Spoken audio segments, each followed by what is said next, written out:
just want you to sit in your chair and go, hip hip hooray, for the Western press and the Western narrative, regurgitating the same old, every single day, without this.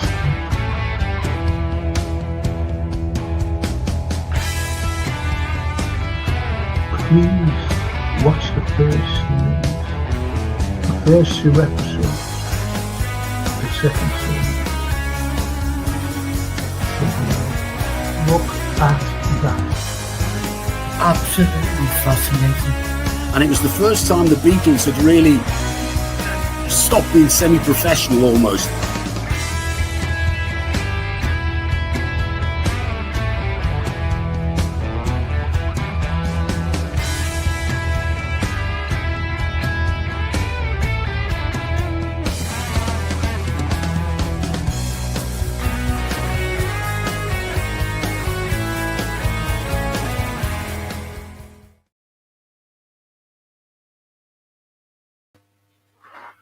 Good evening, ladies and gents. How is everyone? 2nd of January, 2 days in, and there's Trump wanting to bomb Iran. This is the peace man, not to bomb everyone, doesn't he? You can't make these things up. You really cannot make these things up with this madman. Because that's what he is. He's a madman, a narcissistic fool who,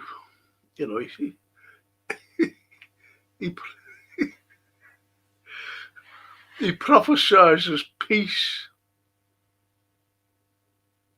and all he wants to do is just go to war. Just go to war. What's the bomb, everyone? Ridiculous. That's what he's like. That's what he's like. And what you've got now is you've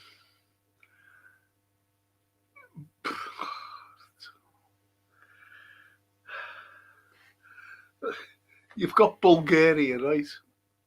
And Bulgaria didn't want to go into the euro. 70% of them said, we don't want it, the ordinary people. So what happens? They go straight into it. Where's the democracy? Everybody calls, especially the EU, about democracy. America calls about democracy. We call about democracy. But there's no democracy whatsoever. None whatsoever. There's no democracy. Especially when you can't say anything. And you go against the narrative. This is the way it is. This is the way everything is. We're in the 21st century. Wouldn't you think that there'd be peace around the world? And if there's no wars, then there's an economic war. It's just ridiculous. It's just ridiculous. So whose power is it to say, let's control the people? I go back to COVID.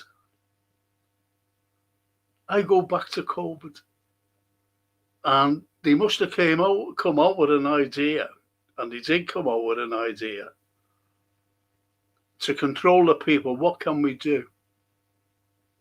Then they got this COVID thing, COVID-19. And they said, after a year or so, let's have a lockdown. Let's see how we can control all around the world. So there was a lockdown. And what people don't realise, lots of businesses were lost. Small businesses, that is. With the lockdown. I'm talking about this country, besides other countries where businesses went kaput. So that was the control. They knew that they can control people. Then all of a sudden, if you start talking about certain things, issues, you were told to shut up. And people kept on talking about these issues. So the next was jail in this country. And people are in jail now because they were concerned about everything. Anyway, let's say good evening to us. Myra. Hi, Frank and the friends. Hey, Myra. Good to see you, really. The lovely Bella. Buonasera, Franco and all. Hiya, Bella. Little Lynn. Little Lindsay Ellis. Even a Frank. Hope you're feeling well and not too cold, freezing. It's this thing on.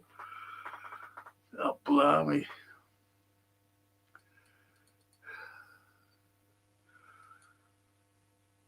Toscana. Buonasera, Franco and chatters. Hope you're all keeping warm.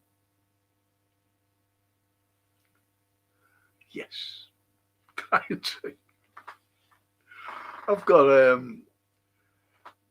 one, I was sitting in the living room. I remember buying, like a big throw, electrified. And I forgot all about it. And I pulled it out the other day. Got it. Oh, great. Yesterday it was. And fantastic. Fantastic. So I just got that over, watching the telly. Got my fire on, but it's still freezing. I need more lights, I think, to warm me up. And Linda says, no democracy now, anywhere. So right. You're so right, Linda.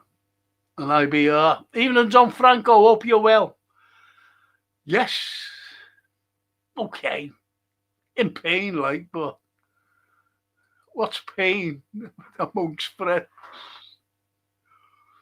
Johan. Good evening, Frank and legends. Wish you all a belated, happy and prosperous new year. Thank you, Johan. Same to you, my friend. Same to you.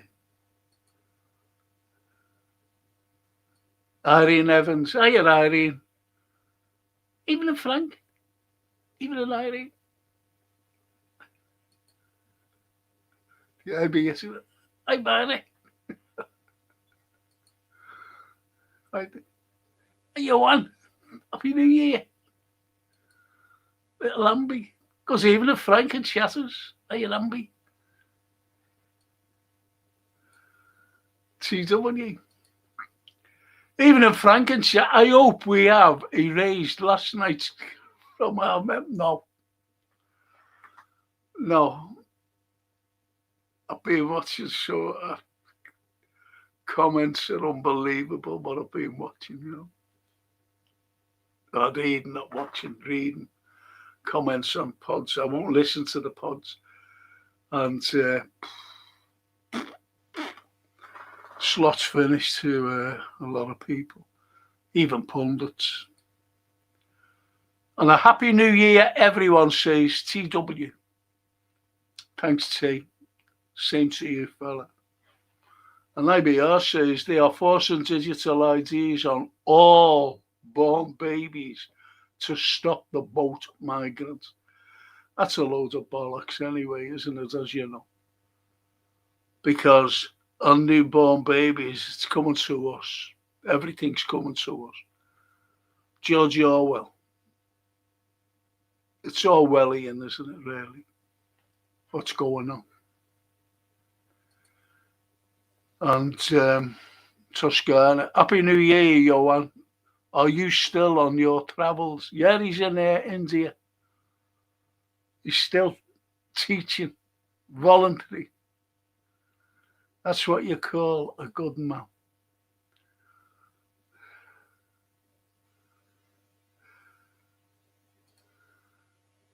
I be here, says Myra. And I'm be, I change us off at half time, she said. But last night's match to tea. Hey, Johan, Happy New Year. Hope you're well, says Bella.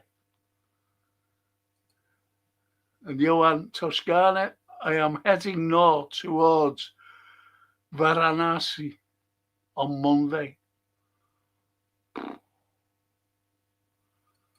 And TW says, don't blame you. It was utter drivel. That was last night's game.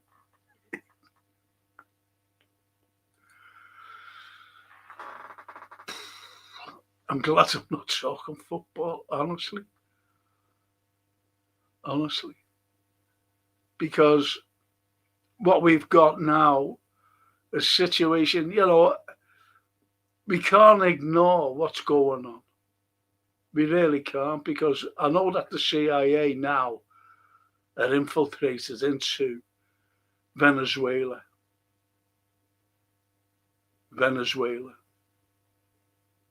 And this is what I couldn't get over the other day when Ukraine attacked. Now, don't forget, it's the CIA, isn't it, really? The CIA attacked the residence of the Russian president, Vladimir Putin. You don't do that. It's like a missile, say, for example, going directly to the White House or 10 Downing Street or the Chancellery of Germany, anywhere. Macron's home, Giorgia Meloni's home. And these are you know what I mean? Like I know I said the White House. Mar-a-Lago, put it that way, that's where he lives, or somewhere in Florida. You know what I mean? He's got another home there in Florida. If any missiles are going there, what would the Americans do? It'll be condemned. But the West narrative, saying that never happens, they're telling lies. It's a red flag. They don't want peace. This is the Western narrative. But today, the Russian intelligence picked up like a flight recorder, American, with all the data on about those missiles going over. And what did the New York Post say? Well, the drones were going that way, but they were going to military things. No. You know, they're trying to cover up to go along with the propaganda narrative that no missile, no drones were actually going to the president's residence. It's shocking. That's terrorism, especially if you go after a leader. So we're just now waiting for the retaliation of what Russia will do, because it will happen. Russia will, especially about going after the president. You don't do things like that. But we all know about Ukraine, with all the assassinations that they've been carrying out, all this terrorism, because they have been, as you know. And they're still looking for that girl. And they said they're going to get her. We're going to get you, they said. That girl who put the bomb in the car of Dugan. and he got his daughter instead. She went into the car and got blown up. And he said, we're going to hunt you down and we're going to get you.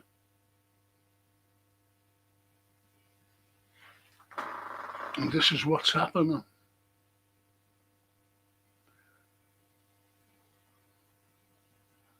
Toscana says, Johan, that's wonderful. Travelling is good for the soul. Yeah, it is. Yes, it is. Any sort of travelling. But I only travel to Italy. I've travelled all over Europe, been through Europe. But Italy is my destination for relaxation and culture, history, you name it, I go for it. That's where I go. Italia.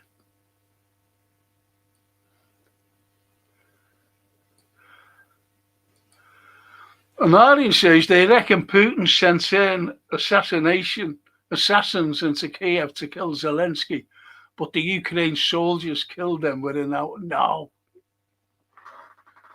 No. If they wanted to, believe me, Arjen, take no note. That's all propaganda. That's all proper. They reckon. Putin said. They reckon. No. That's a load of nonsense. Because if they wanted to kill, Putin's already said, leave him alone. And he said that a couple of years ago. I don't want him dead. Because he was hiding in a bunker, wasn't he? Zelensky. And he got a message off, I think it was the prime before, some top official, some Israeli top official. And he said, no, he's not after you. Because he asked this top, I forget his name. He used to be the prime minister, actually, of Israel. And they asked Putin. He asked Putin on behalf of Zelensky. He said, are you after him? He said, no. So he told Zelensky, and that's why Zelensky can go anyway. They could have him anytime. Believe me, they could have him anytime. So he wouldn't go to Kiev. He's never in fucking Kiev. He's everywhere else, isn't he? He could have him anytime. So take no notice of that, Irene, please. If they wanted him, they'd have him. Without a shadow of doubt. What they want to do, they want to, after all this is over, if he's not dead by the Azovs, because he's under Azov law, what they say, he has to do as he's told by the Azovs. Even the CIA can't control the Azovs. I'm telling you now. So he's doing everything that the Azovs are saying. Don't sign any agreements, don't do this, don't do that. Just go out and beg for more money for us. Because, as you know, all the money that's going there, it's not going to the ordinary people. It's going to them.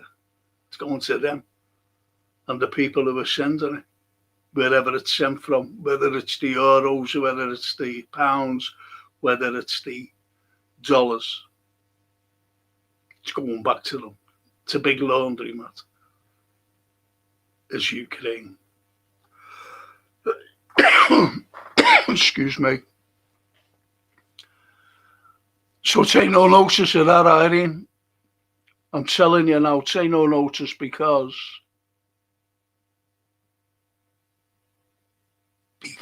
they could have them anytime. Anytime. And IBR says the psychopaths in the West think by killing Putin they can make the Russians have a civil war, but it will galvanize them and make them go for revenge, and the bear will have had enough of being poked. It's not that. I'll tell you who'll become president. Dmitry Medvedev. He become president. And Medvedev has said he's not as compassionate or as patient as Vladimir Putin. And it'll go straight to him. And I'll tell you now, Ukraine will be flattened within a matter of a week. And I'm talking about massive strikes on everything, including Kiev. That'll be flattened. He said that. He said it. And this is what the idiots in the West, they think by getting or trying to get rid of Vladimir Putin that everything will be all right.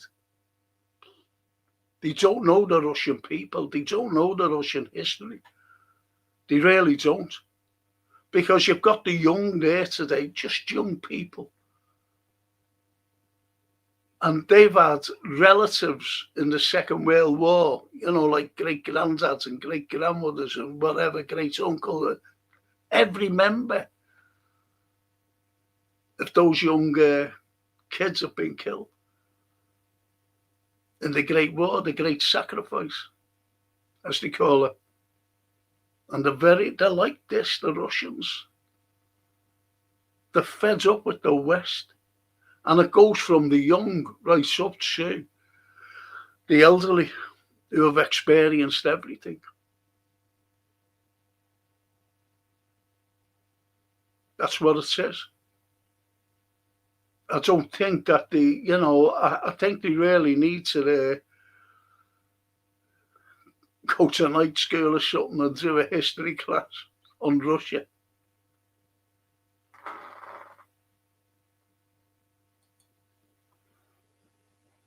And as you said, IBR, poking the bear, now they're trying to poke the dragon.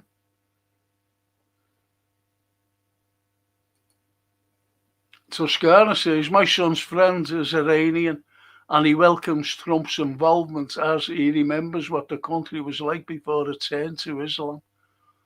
Yeah, but if your friend, I'm telling you now, that was, how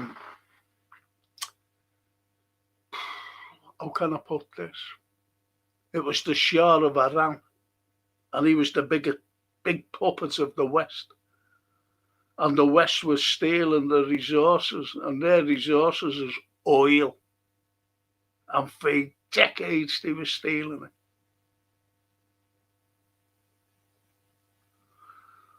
And that was that. But I think I'll tell your son's friend to have a look at Iran today. I think he'll be pleasantly, I don't think he'll be pleasantly surprised, but he will be surprised. This is why they want to do the leader, because he's become more westernized, and so are the people. I wasn't, Frank. Wasn't what?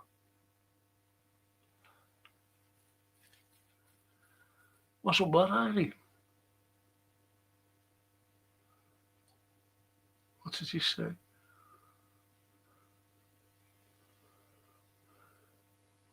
Oh, yeah. So you didn't believe us anyway. Good for you. I won't, Frank. I won't. Good for you. And Bella says Iran is currently experiencing its largest wave of unrest, primarily triggered by a drastic collapse of the national currency, the rate, and spiraling inflation.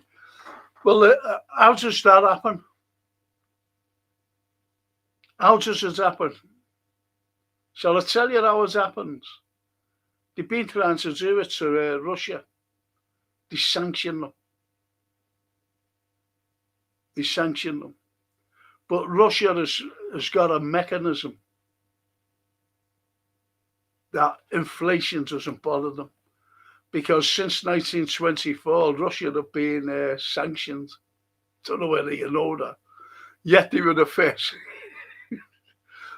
people in space. Yuri Gagarin. He won the space race under sanctions. Under sanctions. And now that, they're heavily sanctioned. Still churning out everything.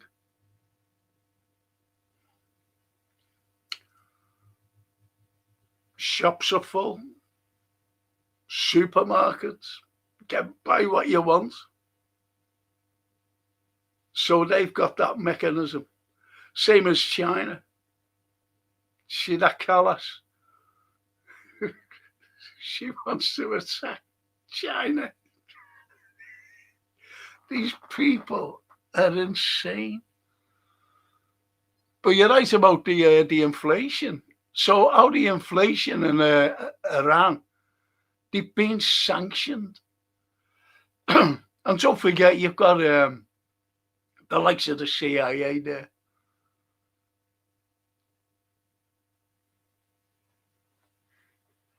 And they're orchestrating everything. You've got NGOs, what you call NGOs, non-governmental agencies, and they're heavily paid. And they hire people. They hire people to go out with little flags and demonstrate. And I think I remember Georgia, they tried to do it last year. No, the year before. No, last year. Early last year. I'm losing my voice. Early last year. And they were paying them $2,000 each. But they were coming from the outside. Even the Georgian people were saying, here we go. Because they couldn't speak, their language. So all the NGOs, that's who you've got to be very careful of. Non-governmental agencies. But they're heavily paid by the governments. The likes of France, the likes of America, the likes of the UK, the likes of the Germans.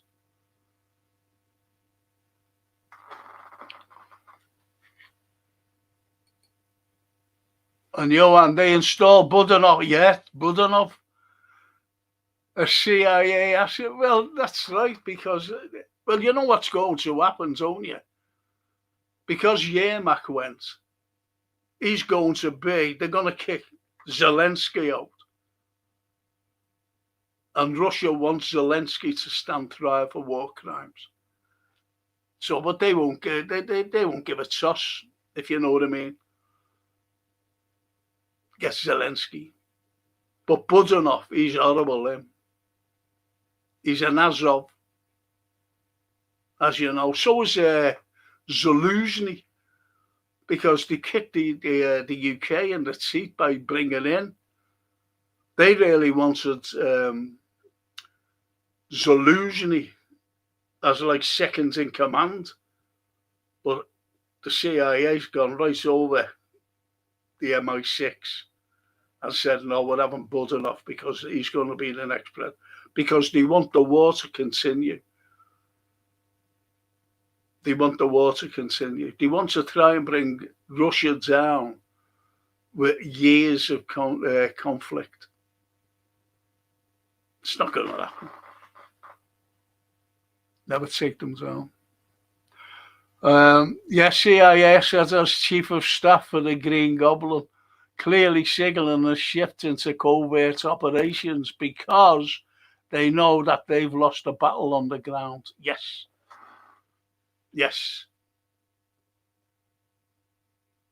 But in all honesty, no matter who's in charge, nothing's going to change on the battlefield. You know that, Johan. In fact, I think it'll make it worse with Budanov. Because he's a maverick, isn't he, really? He's a maverick. And he'll try he'll do his utmost to get these long-range, let's see, weather forecast then, long-range missiles. He'll do his damnedest to get them.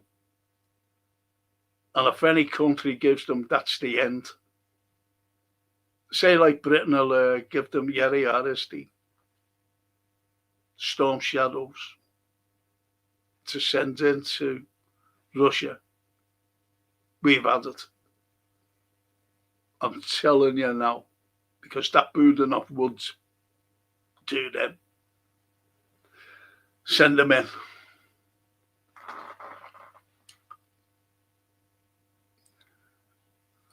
Now he says, I won't take any notice. Of course you won't.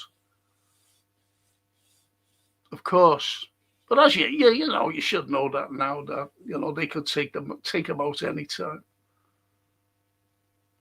Anytime. Steve Mulholland, the British deep state were probably involved in the recent terrorist attacks in Kherson. Yeah, of course. Of course. You've only got to look at the MI6. You've only got to look at the leader of the MI6. And this is what I'm waiting for. I'm waiting for this retaliation to see what's going to happen with all these with this terrorism.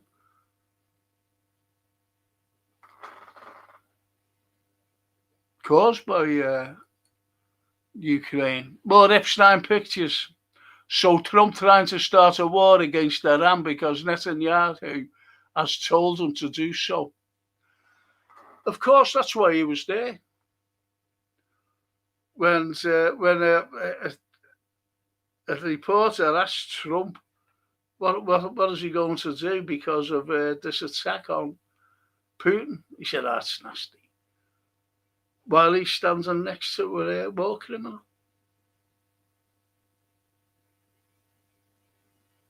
You can't make this up.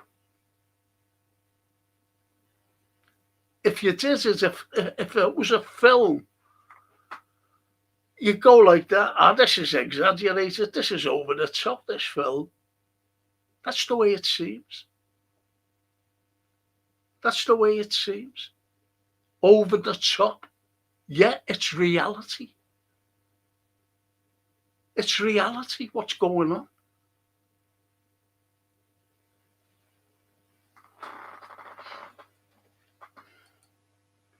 The IBR says Ukraine are down to the bare bones in terms of personnel. So either the West put troops on the ground or they surrender to Russia. But my guess is Israel order our army into Iran. I'll tell you what will happen. I'll tell you what's happening. They're going to take Odessa because they've cut everything off now. Geopolitically, they've cut everything off. And, you know, they're very clever, the Russians. And they've gone like, it's taken time to cut off the Dead Sea to Ukraine. And they'll just go in. To be honest, there's Russians there now. You know, like the CIA and everywhere, the Russians are there. Their intelligence. So they'll finally take over. And that will be the end of, well, it's the end now, to be honest, of Ukraine, especially for trade. They've just cut it off. In a very clever way. Very clever way. Because you hardly see any ships now being drones, do you? And that's why they cut it off. Because it was coming from Odessa. And the attacks on the Kerch Bridge and also in Crimea, it's mostly stopped now.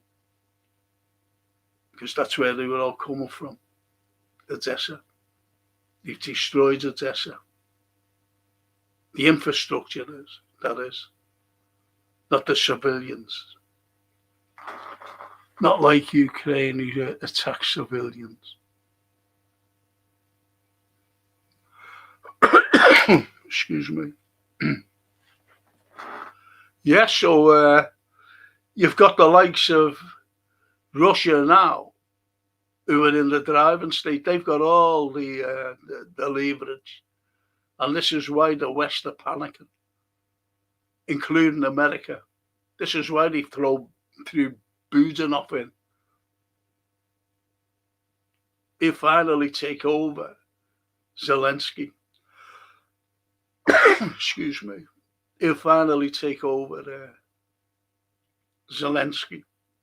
But I think it's a mistake by the West for bringing him in.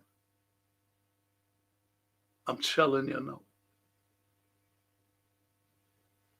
Because if they want escalation, Russia will just, as it says, we'll just see what they're going to do because they've the terrorist attack on.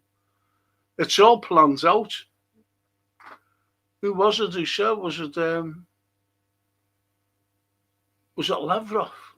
Everything is planned out.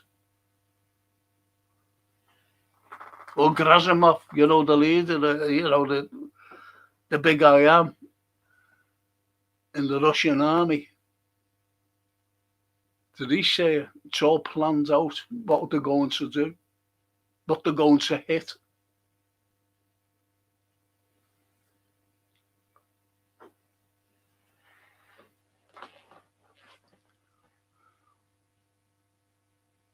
Good shout, though. But as regards as troops, there's already troops there. But they've got Ukrainian uniforms on. NATO, they're fighting NATO. They're fighting the Yanks, they're fighting the British. But you don't hear that how many British, being killed. And they have been killed. Lots of Americans have been, loads of Poles, about 10,000 Poles. So they're fighting everyone. As you said, they're down to the bare bones. That's how they're still fighting. They still got thousands of men in their different places. But they're just being annihilated. That's what it is. They're just being annihilated. They reckon nearly 2 million now have died of Ukrainians. 2 million. They have to build new cemeteries because of the amount of. It's horrible. It's shame. It's shameful the way it is. And the West are allowing it. Do you ever remember that Lindsey Graham to the last Ukrainian, and he meant it. He meant it. Just to get at Russia. All the Russophobes. And this is what we have to put up. The West. The narrative of the West. As it says, about the propaganda coming out of the West over this drone attack on Putin's home. They say, no, it never happened. And it did. They've got all the proof. They filmed it. They've even got the satellite images. Satellite images. And they're saying, no, that's AI, all this nonsense. So you see how they get people with the propaganda. And that's the way it is, unfortunately.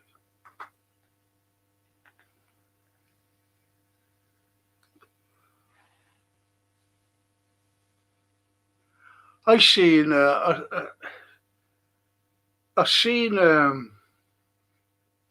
thing about Venezuela, a little report, about the CIA, which I mentioned before, and they're already there. They're already on the ground there.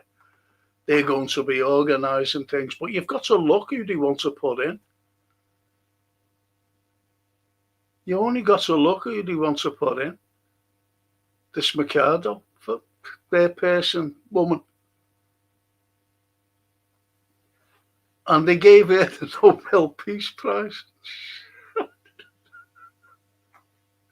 You can't make it up. The Nobel Peace Prize.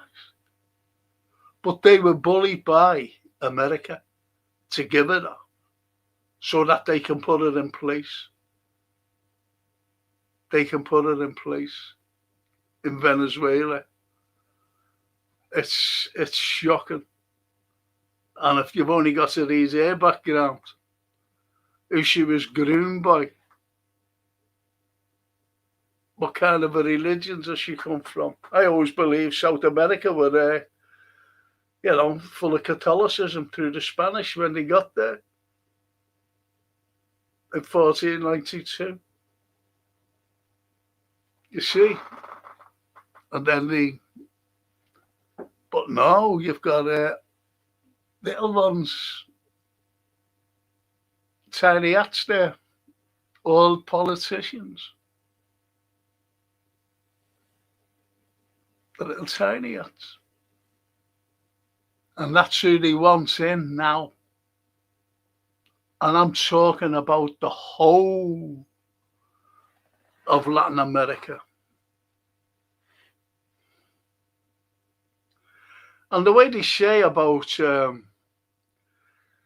like Trump being blackmailed by Netanyahu,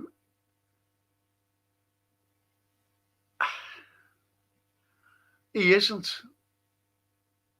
I know Trump, with, these Epstein files and, his pictures and everything else. Yes. But we know all about that.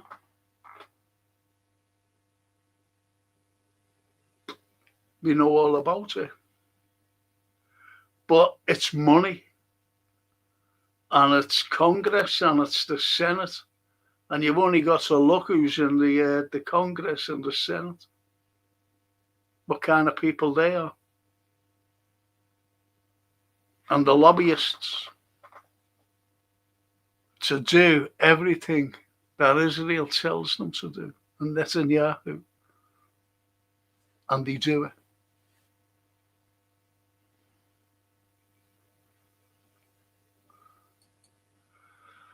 And the IBR says Ukraine is being depopulation,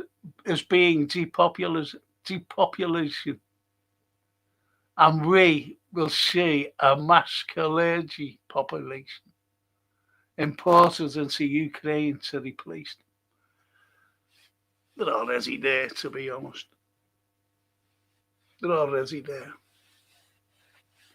unfortunately. But you're right. Frank, to divert attention to Chile, a pro-Israeli son of a Nazi has been elected as the president. You couldn't write a paradoxical headline if you tried. Jose Antonio Cast.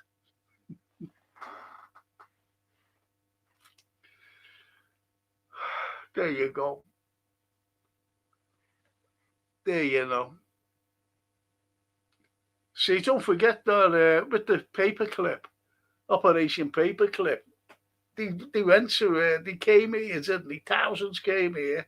Thousands went to America, Canada, and loads went to South America. And this is where they're coming up now. They just wanted, you talk about depopulation. They just want to populate Latin America, that is, with all these people. These little tiny hats. Global stability is balanced on a razor's edge, says Bella.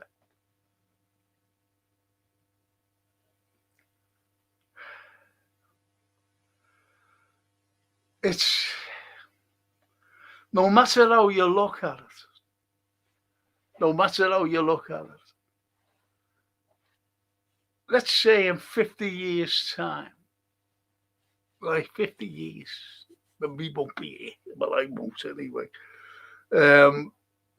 In 50 years' time, what will it be like? We had a lull, didn't we? We had a lull in warmongering after the Vietnam War, but that lull only lasted a couple of months. It's just ridiculous. Just ridiculous. And as you know, Johan, the likes of, I always forget that general's name, and he had that piece of paper and he wanted to destabilise the whole of the Middle East for the sake of Israel, taking out 7 countries and 7 leaders on the pretext of like the likes of weapons of mass destruction.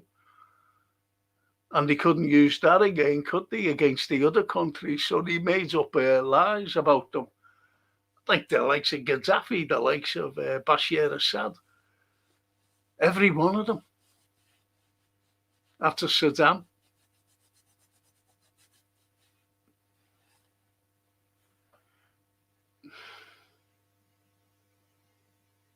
But you're right, well, it is a razor's edge. It's always been a razor's edge, unfortunately.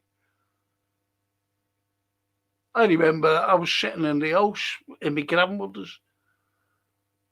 I think it was 73 or 74, when Nixon put the whole of the US Armed Forces on red alert because the OPEC countries dare to put up a barrel of oil by 50%, 50 cents at the time.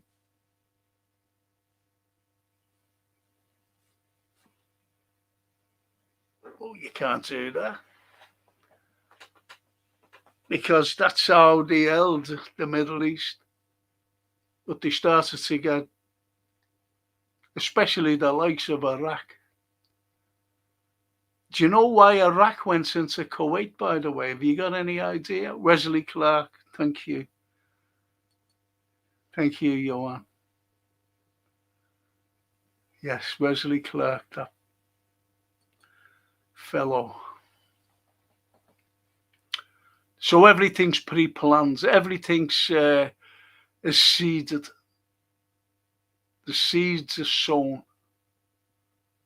It goes back to the 1871 Franco-Prussian War. The seeds were sown for the First World War then. Incredible, isn't it? The seeds are always sown.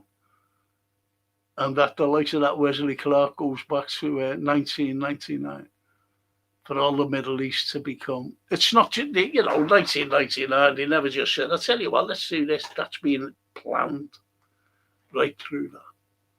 And then he finally came out with a Clark and said, yeah, this is what we're going to do. And yeah, Trump calls out the dancing Israelis after 9/11, but a few years later got bailed out by them after his bankruptcy. So he's been in their pockets ever since, of course. That Adelson.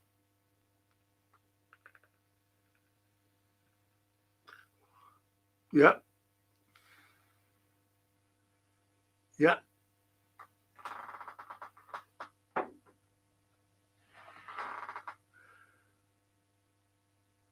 It's just ridiculous. It really is. People actually believe everything the West says. Russia bad, Putin bad, Russia very, very bad. They want to attack all of Europe. No, they don't.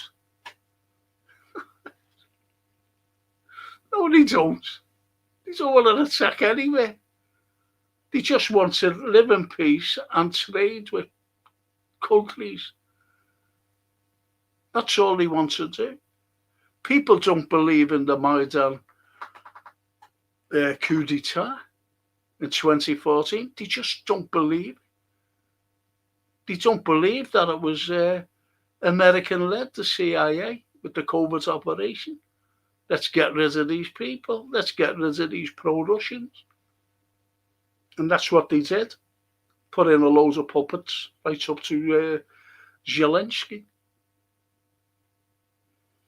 See, Yanukovych was a good president, and he was well elected in by a massive majority. And everything was all right, but they didn't like that, the Americans and the British. Don't forget, the British and the Americans have always hated Russia for some reason. It was communism, wasn't it? That was the issue. We don't like communism. But they're not communists. That's gone. That's gone. Communism. But they're just Russophobes. Russophobes.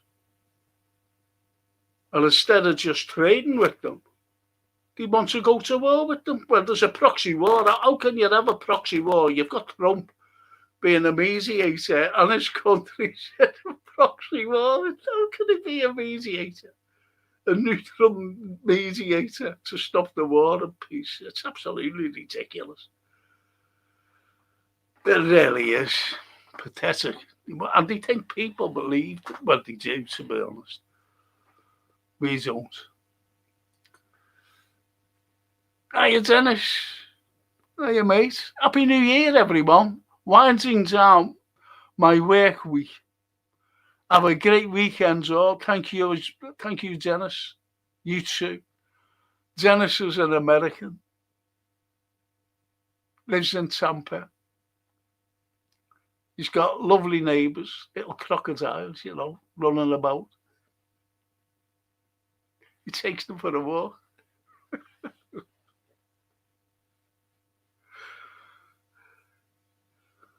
Takes them for a walk.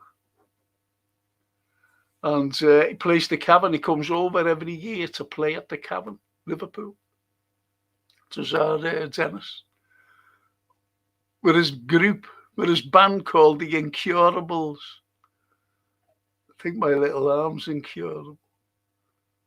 So I'm here, killing me. Can you do anything for me, Dennis?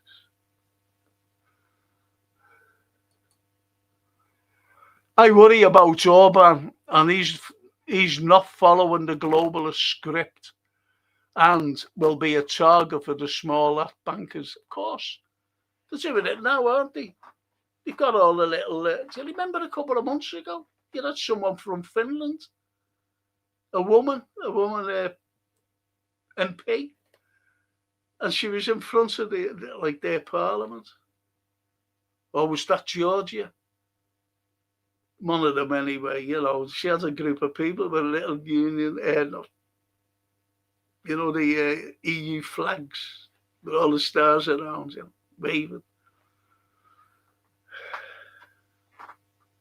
But Orban, Orban, and you've got Fico, haven't you, of Slovakia. And you've also got that fella from the Czech Republic. So you've got three of them now. You would have had a Bulgarian. You would have had a Romanian. It's just becoming pathetic. Trying to do away with them all IBR. These are covert operations. The NGOs are in there now. They gather people around and they have demonstrations. But I don't think they'll go to Belarus, will they, again? Remember that girl? She wanted to become leader. and that was through the CIA. Where does she live? She lives in Germany. I think, or she moved now. I think she's moved from Germany somewhere else. And she's still coming out with her things. I want to be the leader of it. Yeah, okay. They've got the Ereshnik now. Loads of them. No one's going to attack them. You've said that.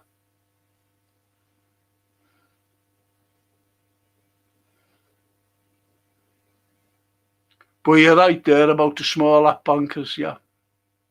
IBR, definitely. But he's a strong man, as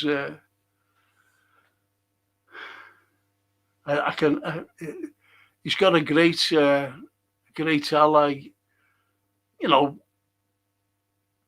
Hungarian minister.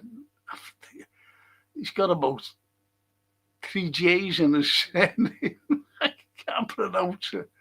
But he stands no messing, and he comes on and gives them loads. He's give Callas loads. He's give Van der Leyen loads. He's give them all loads.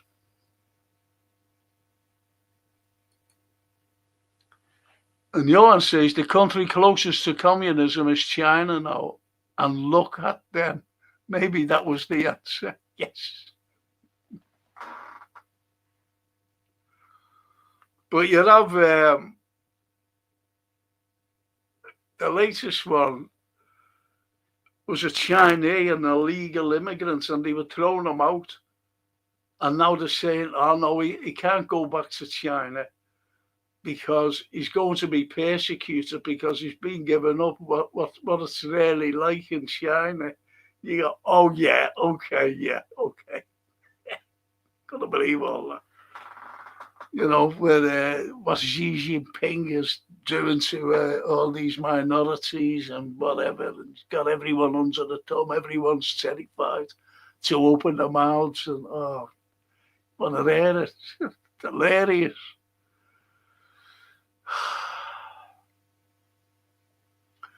But China is absolutely amazing. It's amazing. It's an amazing country. The cities are fantastic.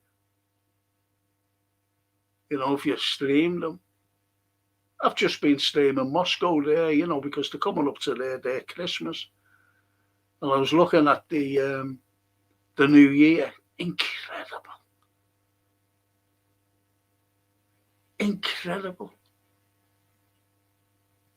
You know, we look at Christmas trees.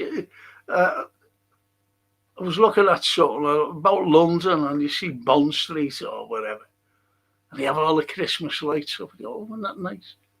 But you want to see an ordinary street in Moscow. Oh, puts it to shame. Puts anywhere to shame.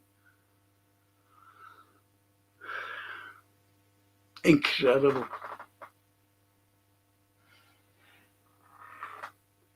So you see the way we look at. I remember the last holiday I went over with a mate to bloody Turkey. Didn't want to go there, but anyway, I went there. And it was only for a break for myself. And I was talking to this jock. And he was just, you know, a nice man. And Russia came up, actually. The Soviet Union, came up. This was before a lot of things. And I said, well, the propaganda about the Soviet Union. He said, there was no propaganda. I said, there was. I said, of course there was. I said, there's always been propaganda about anyway. That doesn't suit. I said, you've got the propaganda now against Russia. No, you haven't. I said, you have. I said, can you see it? Oh, he was totally oblivious. So it's people like him that just believe everything say like the BBC says, or ITV. And that's the way it is. And that's sad. That's just so sad that these people take everything in and believe it. I just said to this jock, I said, okay, fella, you believe what you want to believe. I don't.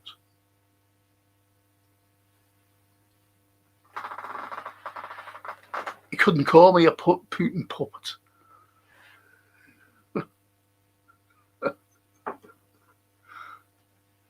If you know what I mean.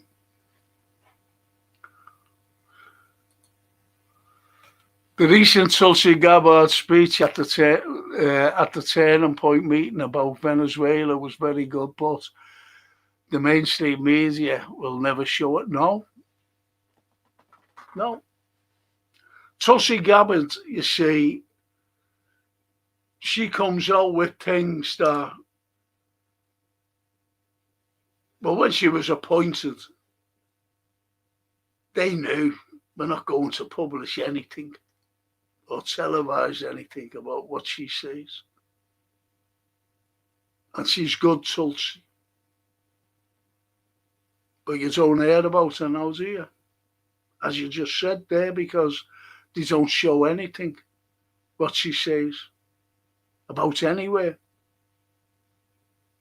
Even the Maidan coup d'etat, I remember she was talking about that a couple of years ago. And she said, we get involved in everything. Why?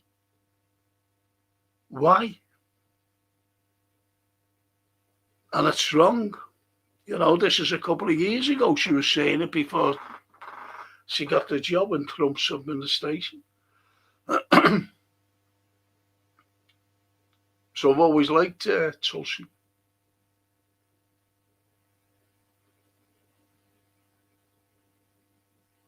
But this is the way it is. You've got a senator there, Rand Paul, a couple of years ago, 3 years ago now, he said, I want to audit where this money's going, under the Biden administration, billions of dollars going to Ukraine. He said, I want to audit.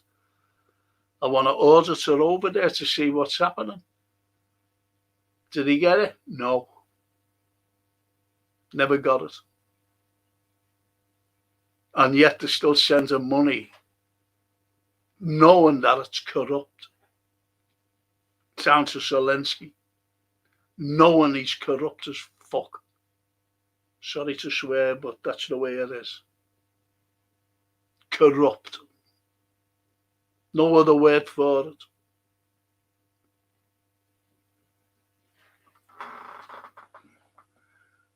And them Azovs, they know all about the Azovs. They try to deny it, but it's been proved.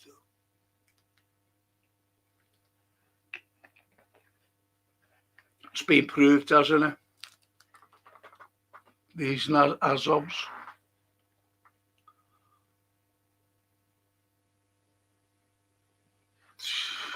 And that's one of the main causes, of the SMO. They want to denazify Ukraine. Will they succeed? Don't know.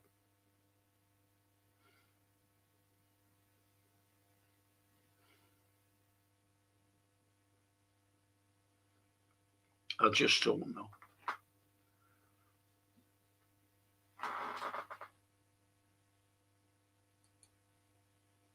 Hope your New Year events were happy. Frank, Anthony, Johan, etc. Quiet for me. Don't know about Johan. I think he was sunbathing on some beach somewhere in India. And Anthony, it was Anthony's birthday yesterday. 1st of January.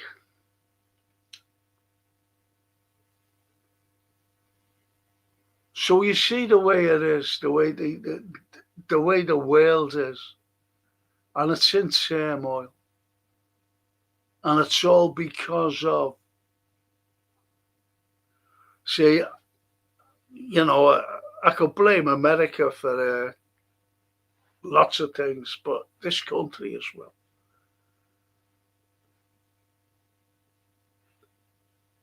I think I mentioned, I don't know whether it was on the football match or the football, or I don't know, history, I don't know, the other night, because I said about the UK, as a big empire once. And they're still trying to say that, we've got this sort of authority over the world, this power over and they haven't. They haven't. They still live in cloud cuckoo lands over an empire, which is gone. It's gone, but they still think that they hold the power over people and power in the world of conflict. We haven't. It's finished. I remember Thatcher coming out saying when she became Prime Minister, let's put the grape back into Britain. How? How? How do you put the grape back into Britain?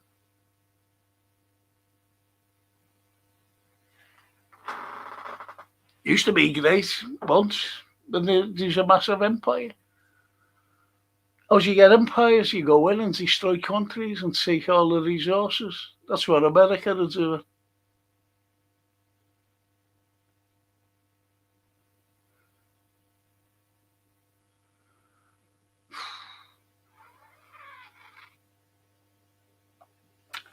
I'll have to. It was my grandson's birthday, the 1st of January. Oh, that's nice, Jeanette. He was born at Liverpool Women's at 6:30 in 2011. Oh, well, that's nice, Jeanette. Jeanette.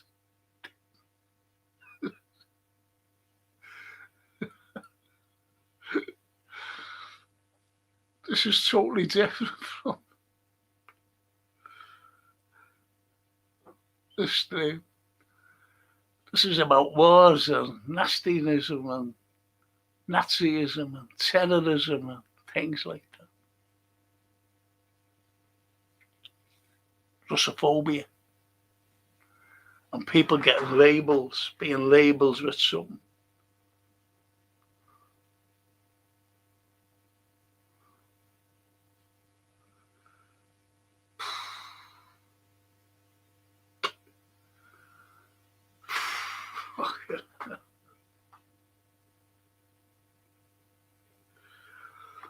So anyway, you've got the likes of these wonderful people who are holding out. I was listening to Alex Christoforou, but he pisses me off. I had to do something, and I put him on because he comes on late. And that was it yesterday. Yeah, yesterday. And he starts talking to a fucking cat. I thought, get on with it. What are you saying? Because I turn everything off, you see, to come and do my podcast. And he really pisses me off. But I'd rather listen to, I don't know whether you've ever listened to Nima. Nima's a cracking host, and he lets people talk. The likes of that Larry Johnson and Colonel Wilkinson. He just lets them talk. I was listening to Colonel Wilkinson, and he thinks that Trump is unhinged. He never said it, but he was more or less saying about what Biden was going through. Like listening, and then he takes it in. And when someone else says something, he forgets what's just been said, and he's taken that in. And then he'll go on television or do that social networking he does, the true thing. And he writes about it, but he's just listened to the last person. And that's Colonel Wilkinson. He said he's not taking it, he just takes one thing at a time. But even Alexander Christopherou said the same. If he talks to one, he'll come out and agree with them. This is why he flip-flops all the time. You just don't know what to believe with Trump. And that's a dangerous thing. That's a very dangerous thing.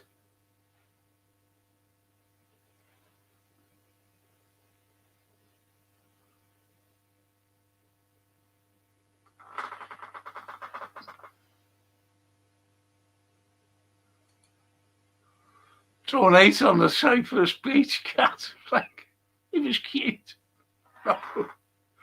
No, you're getting me wrong. He's talking to a fucking cat, and I'm trying to do a pause. I'm trying to listen to what he.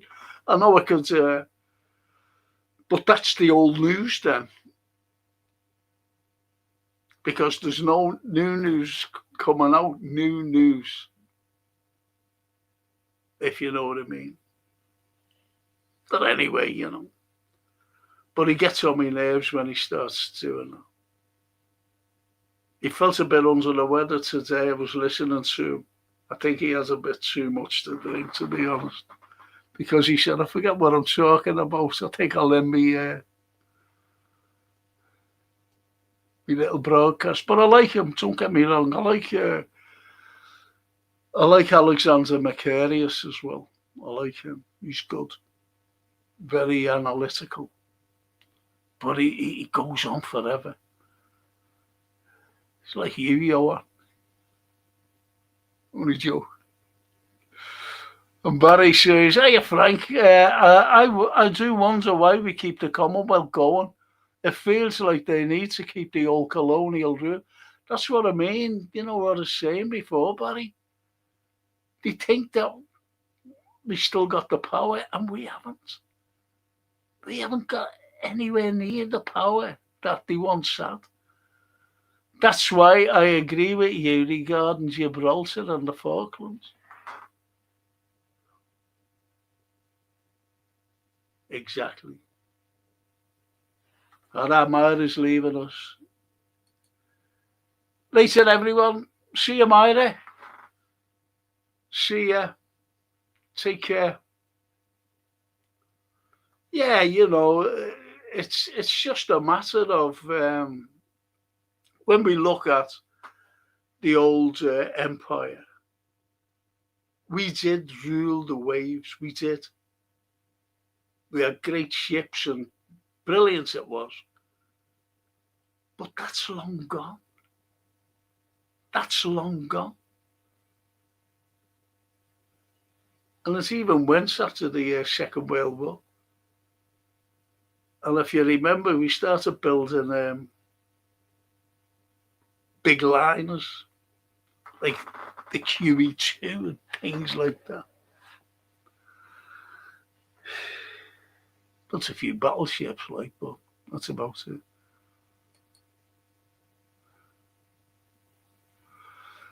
And they should give them back like Hong Kong. Yeah, they should.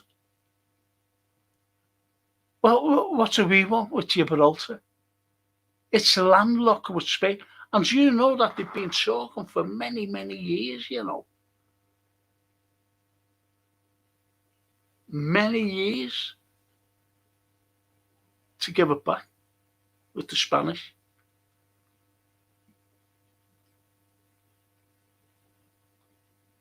And the likes of Australia and New Zealand.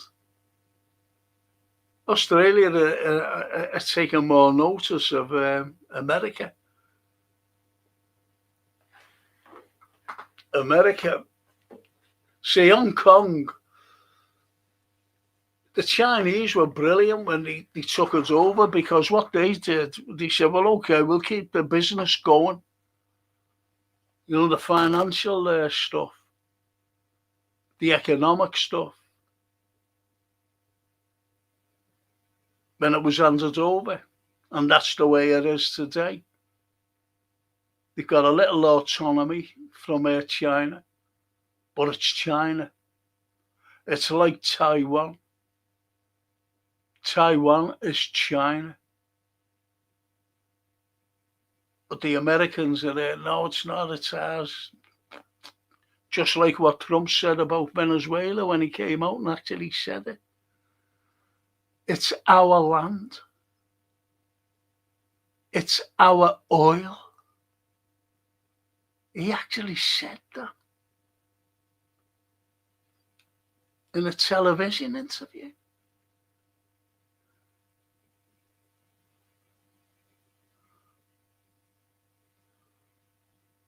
Know what I mean?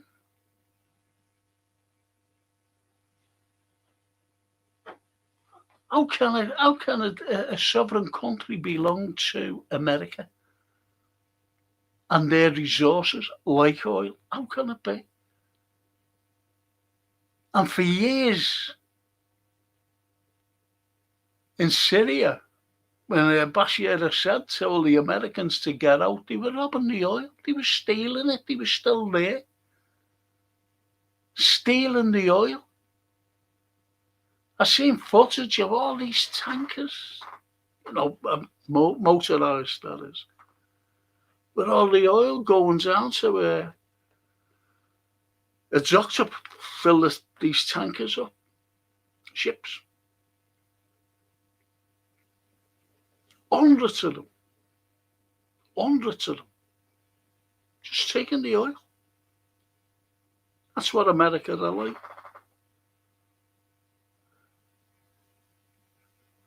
But you're right there, Barry. They should give the likes of these places back. I see the Belmont is being restored and brought back into service on the Mersey. What's the Belmont? I don't know what you're talking about, Jeanette. It's got nothing to do with this programme, unfortunately.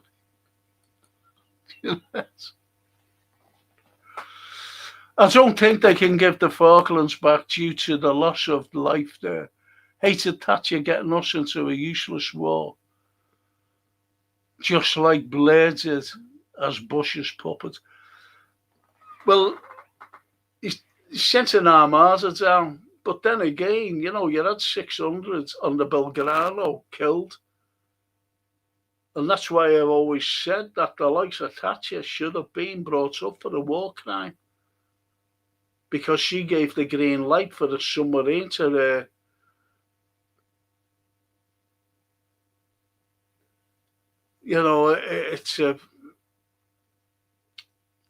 it was a shocking thing. It was going out of the zone. Well, it was outside the zone, the Belgrano. And she gave the green light to torpedo it, and it did, and lost 600 lives. She should have been brought up for a war crime. And what do we want with the Falklands?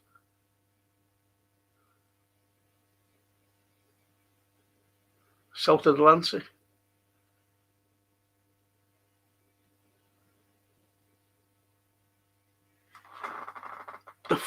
I always remember, I was watching Grenada reports when that first happened, and he's sending people down to, he was going to send people to the, soldiers, that is, the armed forces, to the Falklands. And I always remember Bob Greaves of Grenada reports. He's going around talking to, people around Manchester. And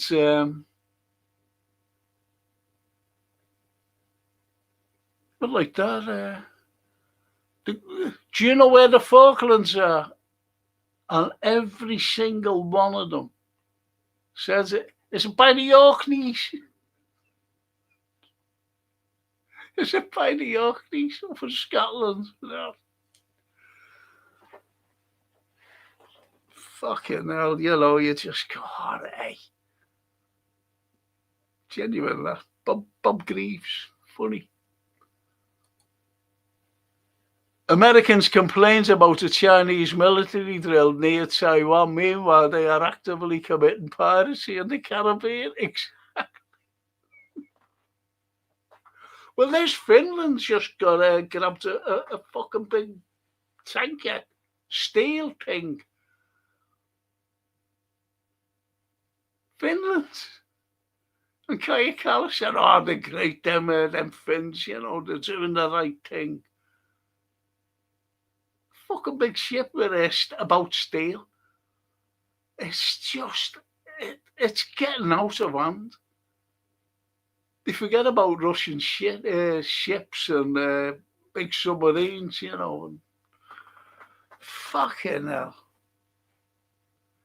And that's why, I don't joke when I say that we're on the precipice of a Third World War. And during the Cold War, the blackest spot in Europe, believe it or not, was Liverpool. Us, here. Because all the nuclear thing was coming through Liverpool. Right up to the ending of the Cold War. Don't know what it's still going on today, most probably. So it will still be a big black spot.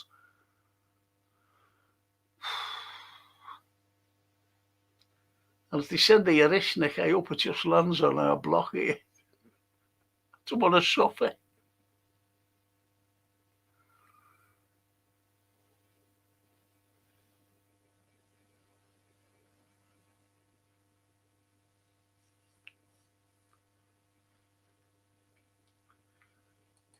Jeanette said about the Belma. It's a ferry. Oh, okay. All right, Jeanette. That's nice. Doing it up. She certainly should have. That's Thatcher, isn't it? That cannot happen, Frank. We get back to Falklands. Or Gibraltar. Should do. Anything like that. Any sort of, say it's colonialism. We still think that we're in power with colonial. It's gone.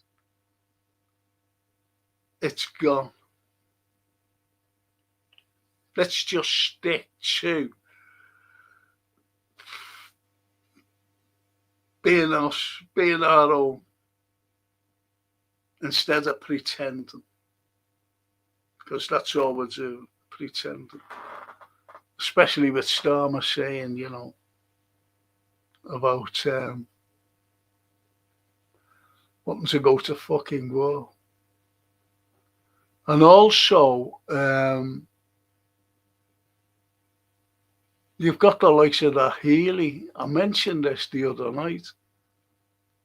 And Healy is saying to undergraduates, instead of taking a gap year, join the army for a year. Have you ever known the likes?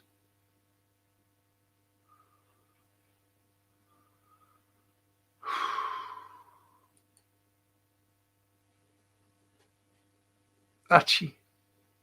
Hey, Archie. Coal, steel, fabrication, textiles. What is England producing? It's all imported from China. Steel is, I know that. But so is modern technology as well. I remember the 70s and 80s, there was a massive brain drain from here. And there's still a brain drain going on.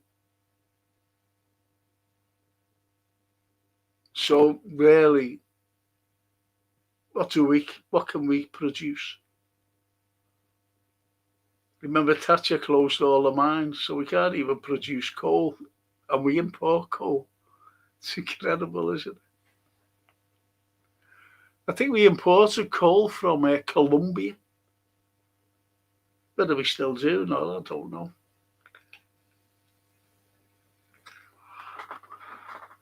That cannot happen. The Third World War, of course, Janet, no, cannot happen. But we're on the precipice. As long as these Americans keep going to war or wanting wars with covert operations,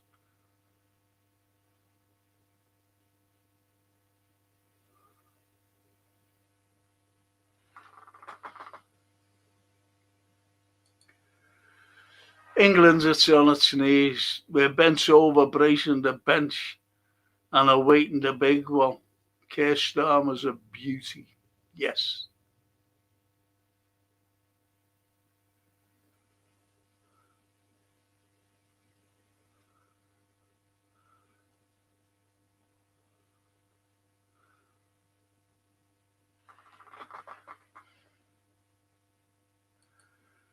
You know, we can produce bread. Yeah, but that's what I just said about the brain drains. They just go, and mostly to America.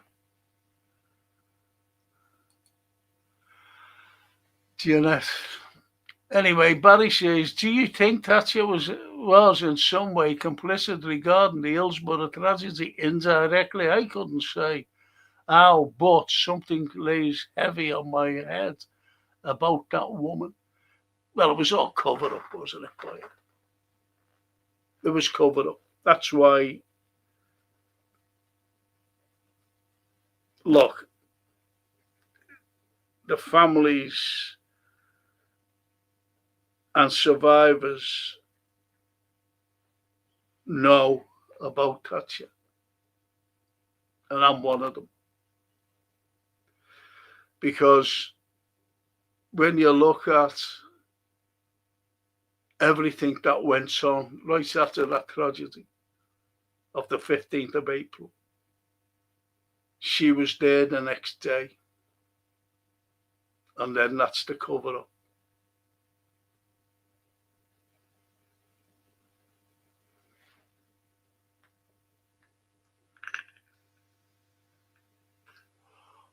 But I mean, it's just a cover up. She was complicit in them. That's why the establishment, you know, I just don't take any notice. I don't want to know about the establishment.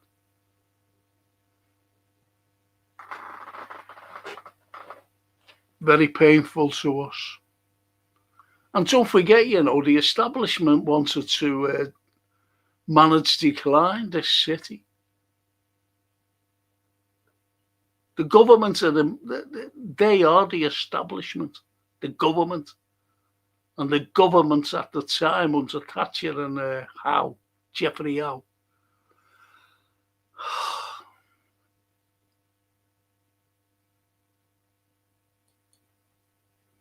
Well, France President Franco Presidente Trump issues warning. Yeah, I know he's said it, hasn't he?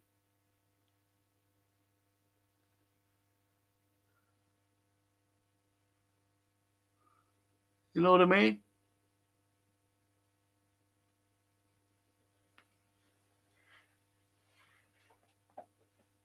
I know all about it. But it's only through Israel. Because Netanyahu wants to bomb the fuck out of it. I think he wants Iran obliterated off the face of the earth, if they can. I mentioned it before. He wants to bomb Iran. And we're only, 48 hours into the new year. The peacemaker wants to go and bomb.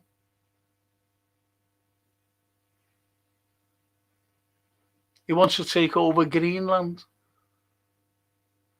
Okay. What's Denmark going to say? Not Greenland. I'm sorry.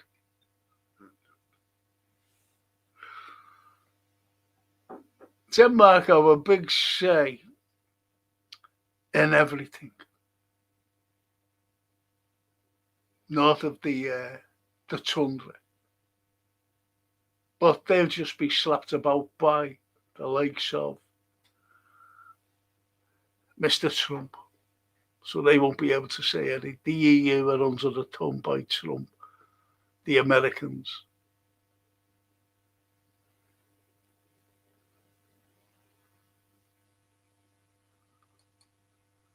And actually, Margaret Thatcher was a dominatrix in charge of the boys.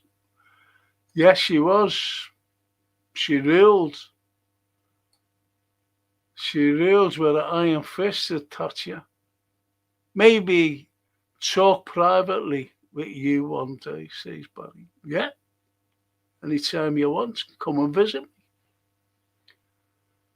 No problem, Barry. Francis, you know that the tea you drink, Tetley, is owned by an Indian conglomerate, the Tata Group. They owned a steel. They owned a steel here. They took over in Sheffield.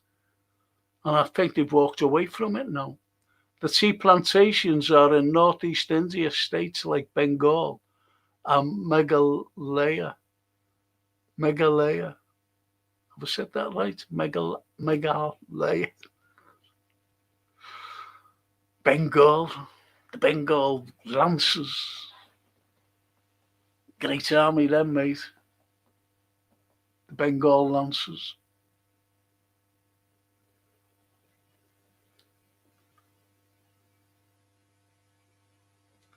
Yeah. So I like my old Tetley tea from India. When the American Civil War was on, we brought out cotton from India and Egypt. And the Yanks were going mad, you know, after their Civil War. They said, "How do you make more our cotton?" But we still took us off India and Egypt. And the likes of India was they were refining the cotton, you know, getting it down to cotton. And then they started making clothes for us, you know, for the British. He opens up factories there. And I always remember it's had Empire Made, you know, on the label. Empire Made. And it was India. He was making them all.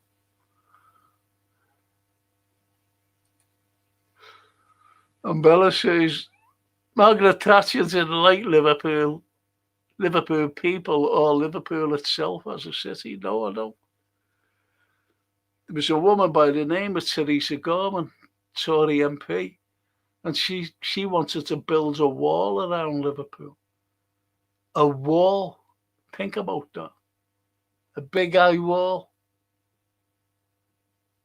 to tell people of future generations how we lived. This is how they used to live. You can't make it up, honestly.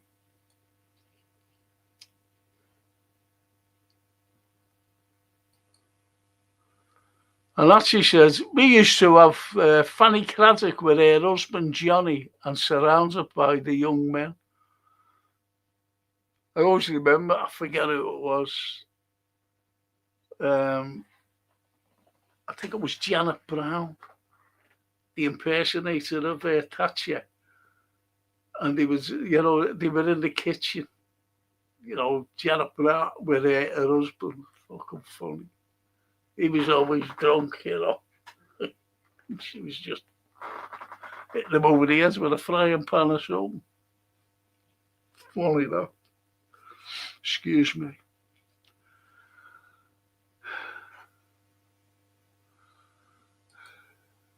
Does anyone see the BBC travel log about football in Greenland? No. No, I don't watch the BBC. Jeanette. They own Range Rovers and Jaguar as well. Oh, go away. Go away. The Tata, the brothers, aren't they? Tata. But I know that they owned the British steel industry. They took it while it was on its knees. Frank Cottrell Boyce was on University Challenge, BBC Two. Oh, well, that's nice. I don't watch BBC.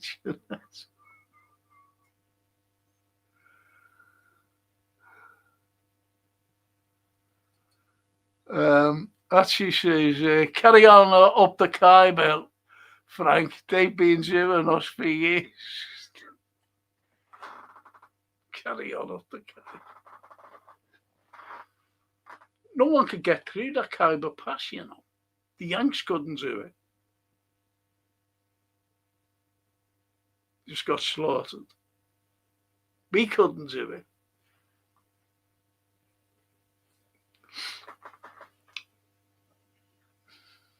But I mean, actually. Prefer Yorkshire to Frank on God.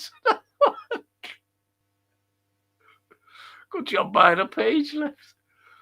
Prefer Yorkshire to Frank from Ripon, just around the corner from India.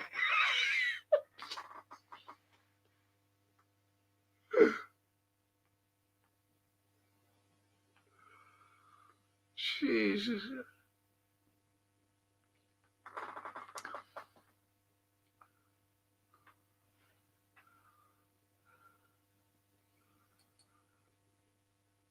Evan Seasman. Are you one of the Seasmans? Happy New Year, Frank. Thanks to you, Evan. The Seasmans, God blimey. If that's your family and, you know, you're going back like to your grandmother or whatever. Used to be friends with our family, especially my old girl and my Auntie Leah. Friends. Susie Seasman. Always remember my Auntie Leah mentioning it. Susie Seasman. Used to come to our house. Well, my grandmother's like. And my Auntie Leah's.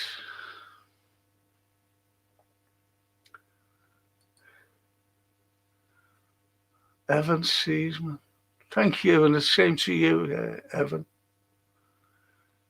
The programme about Dave Allen on Channel 5 last night was superb, except for Jimmy Tarbuck being on.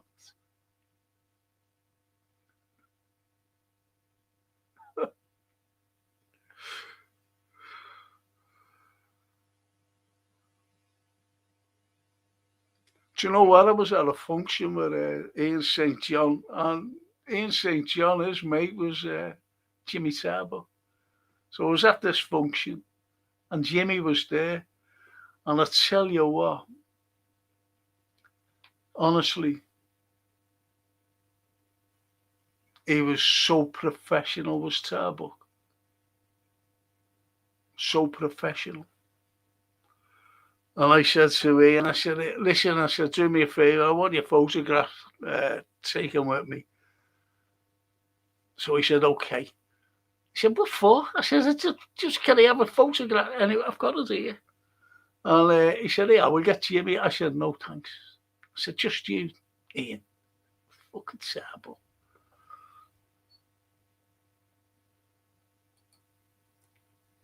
I remember splitting image sketch with Thatcher and her cabinet at lunch when Thatcher informed the waiter what she wanted to eat and was asked about the vegetables. Brilliant.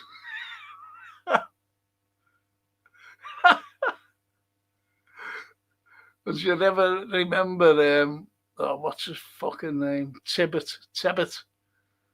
The way they had him, with a 7 o'clock growth. Let them ride the bike. Let them look on a bike for work. Let them get on the bikes for work. Fucking horrible, them. Amazing when a man in flip-flops sorts the boys out with boots. Was on Afghanistan, now England. Yeah.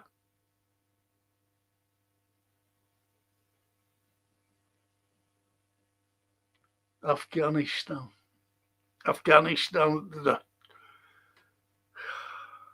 That's who they were fighting, fucking fellas with their rifles on the back, going to war and riding up on bikes with flip-flops on. Still couldn't defeat them, the Yanks. She said they will have the same. Do you mean the vegetables? And you see them all, don't you, all around on the table.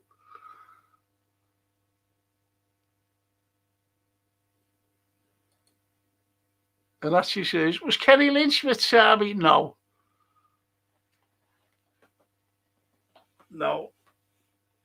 He was only there, the Saints on Tabo. That's who was there. And he said, yeah, we had Jimmy. I said, no, I only want you. Fucking Starbuck on my mantelpiece.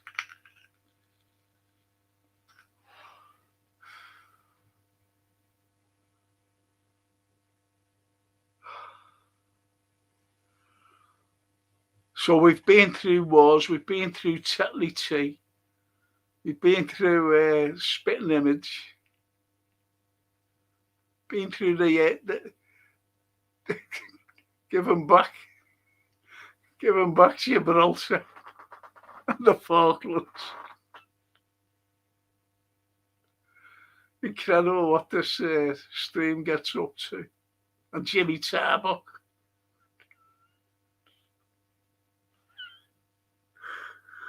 T-Bone.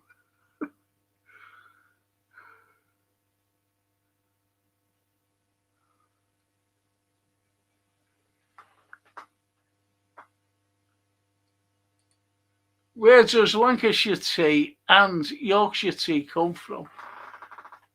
China and India. See, no matter, obviously,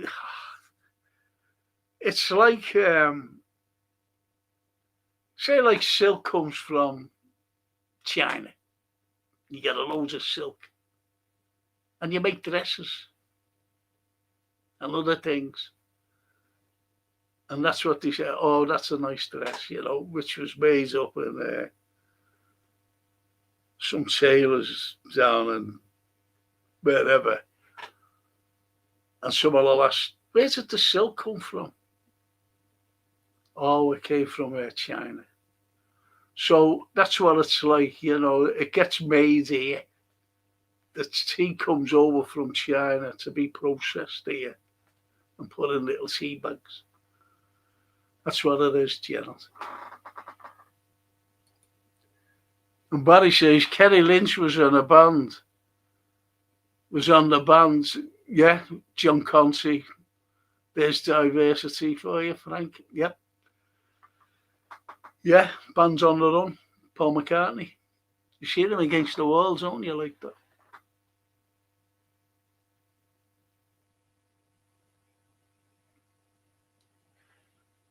Never heard of Conte now, do you? It was on everything. Kenny Lynch. I think he tried to go into acting, Kenny. Terrible.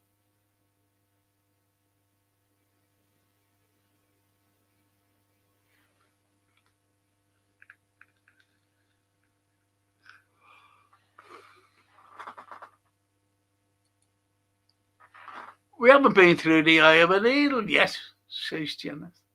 No, we haven't. But we will do, most probably, Janet, before the stream ends. Do you know what? I watched the film today, and fuck, one man in it. It was called The Boat. The Boat. It was a funny sort of, wasn't funny. What's a fella, he just goes fishing. Comes out of his house. You know, in the Mediterranean, he comes out of his house, just goes on his, his boat, goes out to go fishing. And all of a sudden he hits this fog. And he gets bumped. And he looks around, can't see nothing. And he gets bumped again. And he sees this beautiful yacht, beautiful looking yacht. And he's shouting, hello there, hello there. Anyway, he climbs up and he gets on it. And he's shouting, is anyone there? Completely empty. So if you want to watch The Boat, have a look at it.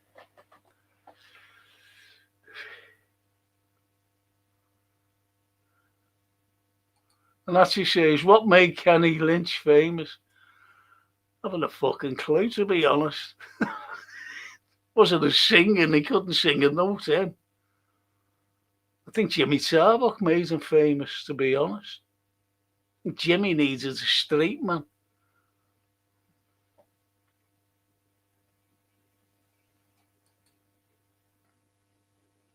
And Johan, true about the Tata Group owning steel operations. They have 5 active ones in the UK, 3 in Wales and 2 in Walsall and Corby.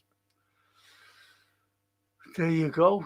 I thought they walked away from it, or they was putting us up for sale, the Sheffield one. But Corby, wouldn't it? So he must have kept hold of it. Because you get lots of but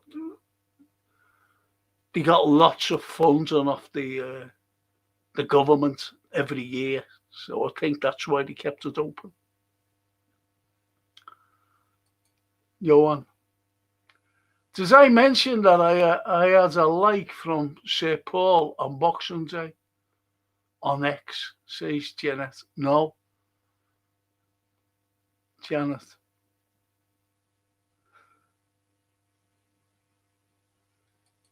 Janet, he was a comedian. Paul McCartney, was he? Is that funny? No, you meant Kenny Lynch.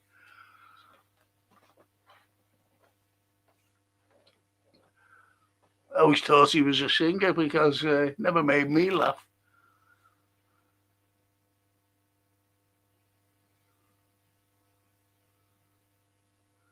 And Barry says, thought you were going to mention Das Boot with Jürgen Brilliance in Prochnow, isn't he? When you said about The Boat, fantastic series.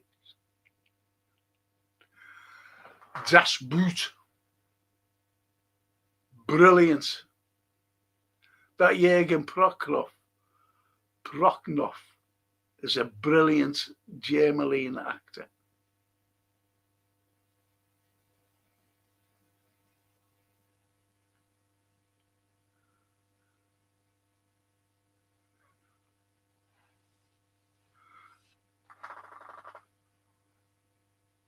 But have a look at that boat, Barry.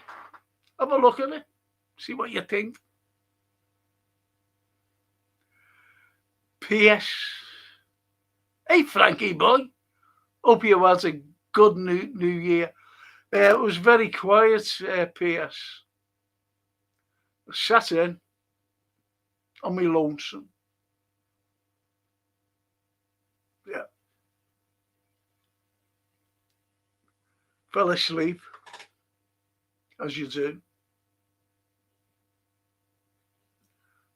Every Christmas, my sleep pattern goes all over. It goes haywire. And last week, last Friday, I fell asleep sitting on my chair. And when I fell asleep, I woke up and it was pitch black and it was 5 o'clock. And I thought it was 5 o'clock in the morning, so I jumped into bed.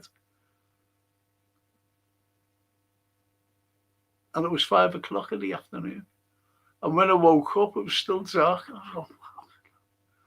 So 36 hours was lost on me, PS. And that was my new year anyway. Just sleeping. And Janet said, Kenny, yeah, I know, Kenny.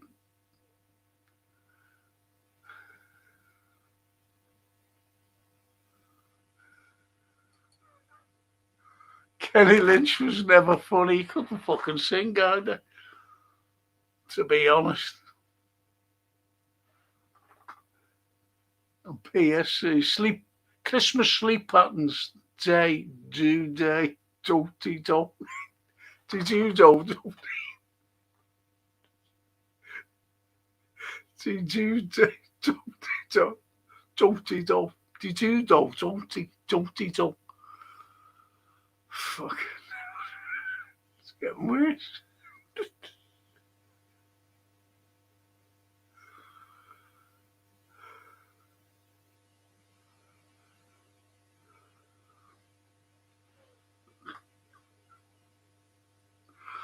Just trying to do about the fucking Ukraine and Russia war. And it's up to set me cheek. Jaguars. Oh, fucking brilliant this.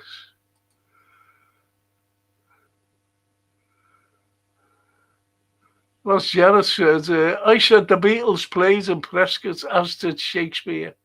Prescott is now home to the Shakespeare North Theatre. Yes.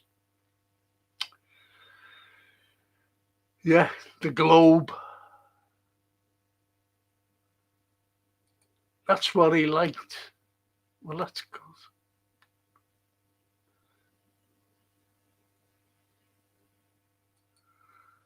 And Barry says, I think Lynch just latched onto anyone to keep him in the spot. Yeah, of course. Agree with you. He wasn't a talented man, was he? Really, let's be honest. Fucking hell.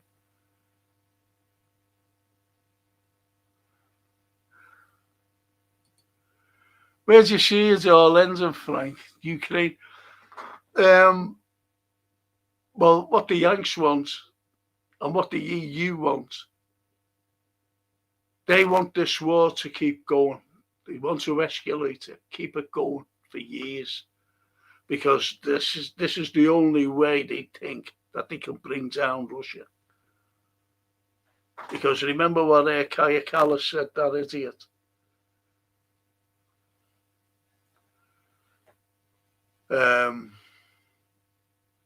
Only last week or the week before, she said they want to go in and break Russia up. What the fuck are they? This is the EU. Want to go in and break Russia up into little pieces.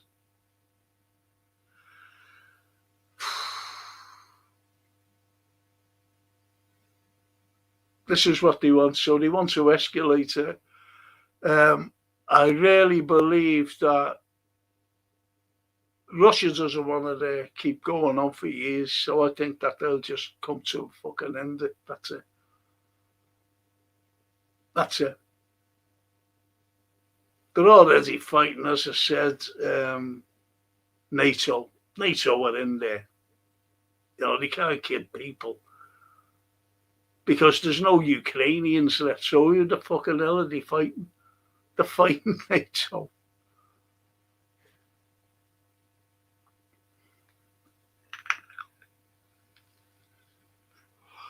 So when will it end?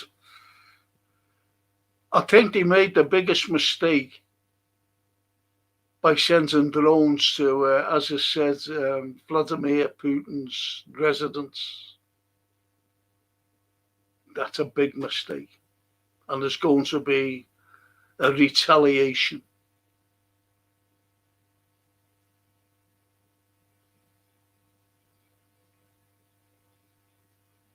That's just my opinion. A massive retaliation. I think once they take Odessa, which will be in a couple of months, if that.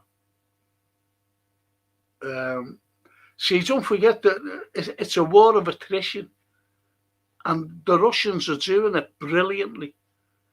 They're just saying to the people,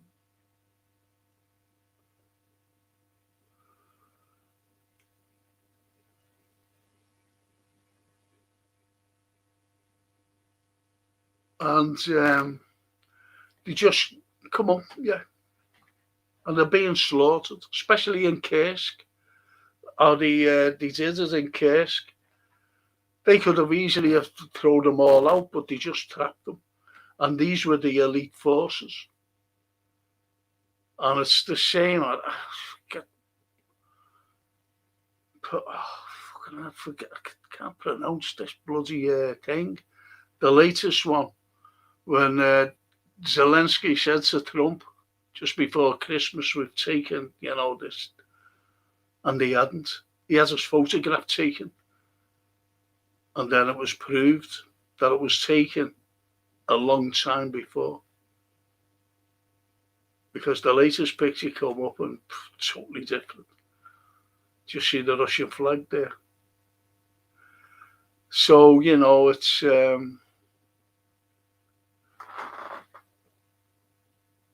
hang on a minute. Let's see what PS says. Frank, be honest.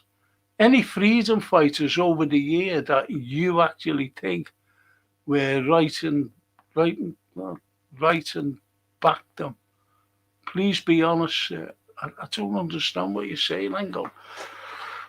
Frank, be honest. Any freedom fighters over the year that you actually think were right and back them? Please be honest, sir. Freedom fighters,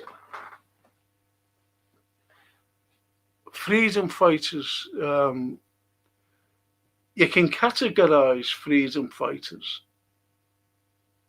You can either categorize them like propaganda does, by either they're evil or the good.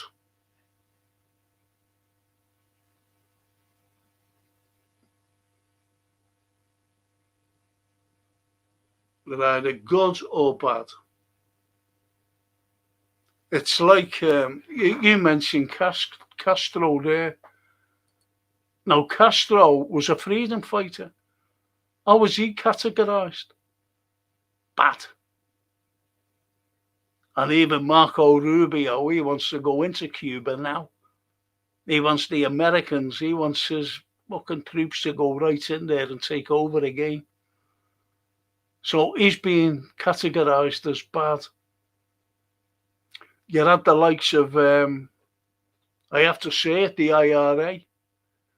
Now, the IRA was the Irish Republican Army, and Thatcher branded them as a terrorist group. So they became terrorists in the eyes of the globe, except some parts of America, the likes of the Irish Americans in America. So they were deemed bad. And yet they were freedom fighters, because they wanted, from 1566, when Sir Humphrey Gilbert went over there and used the islands as a stepping stone to get to America, to see how the natives are there, to see how the natives would be, if they'd fight. Because he wanted to get to America, because the Spanish were already there. So he used islands as a stepping stone in 1566. And they've been there ever since. until the 20s when finally he says, okay, you can have Southern Ireland back, but we're keeping 6 counties. Why didn't he just give the fucking lot back? But they were categorised, the freedom fighters, as terrorists. It's the way it's worked. It's the way it's worked. Freedom fighters. Nelson Mandela was a freedom fighter.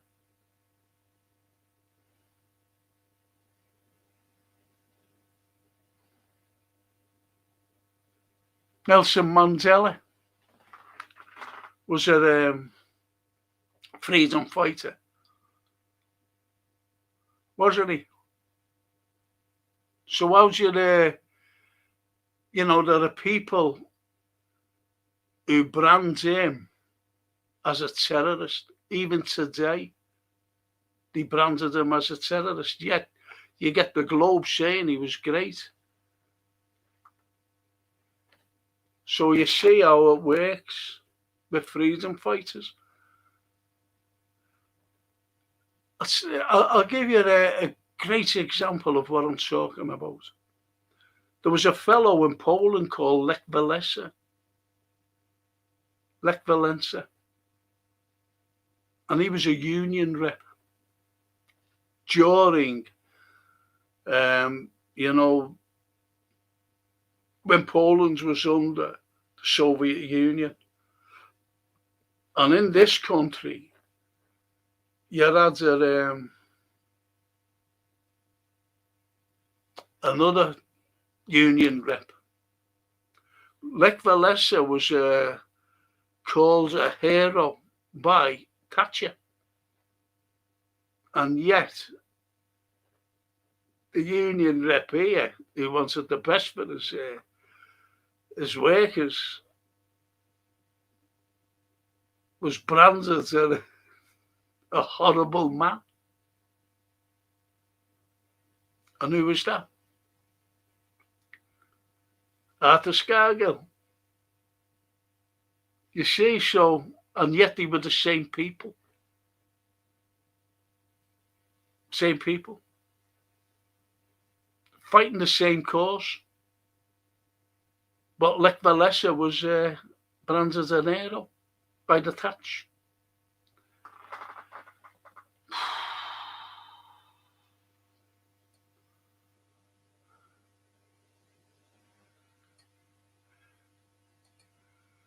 Johan, 2 days in the year and the warmongers are already escalating their rhetoric.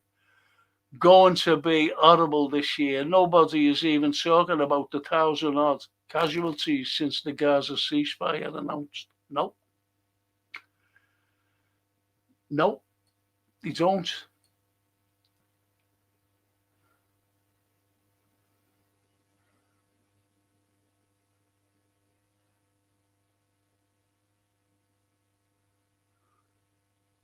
Hang on a minute.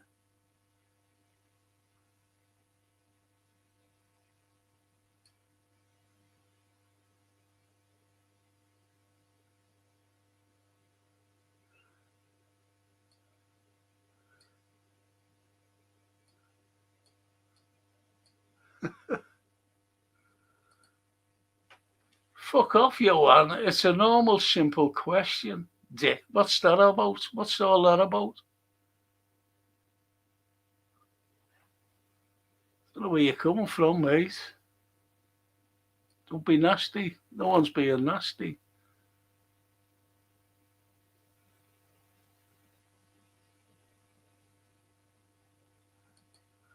And Bella says, please press the like button and subscribe for Franco.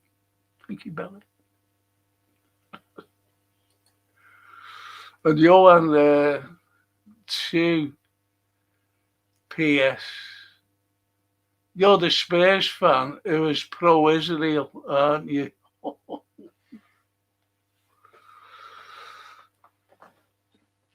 I see where he come from. Well, the core of supporters are, though, don't you? Spurs.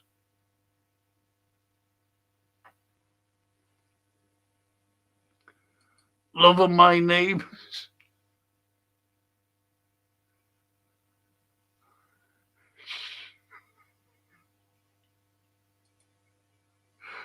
Barry says, easy PS. Let's not fall out. It's my birthday next month.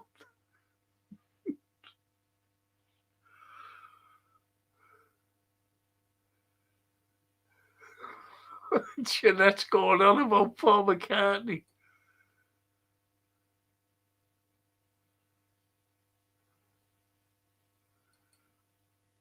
The Palestinians are the most admirable freedom fighters of this generation. They've got no weapons to fight, though, have they, Johan? They've got no weapons to fight.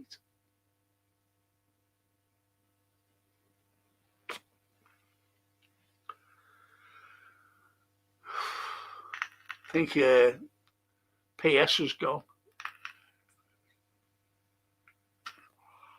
Because I'm one down. One down. It just shows you, doesn't it? You know, it's... You get one freedom fighter who's good and one freedom fighter who's bad. It's, as I said about Nelson Mandela, there are people calling him. It's how you brand people. You look at that George Floyd. Now he's being martyred by these, the Black Lives Matter people. And yet he was a thug. He broke into her house and put a gun to a pregnant girl's belly. She was pregnant, obviously. Put it to, and he said, where's the money? They broke into the wrong house. Him and his crew, he had a crew. Villains. Horrible home invaders. And yet they made him into a martyr.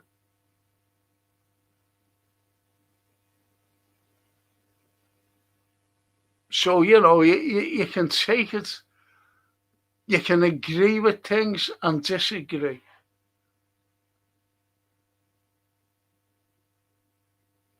But I didn't know where that PS was coming from. May be honest.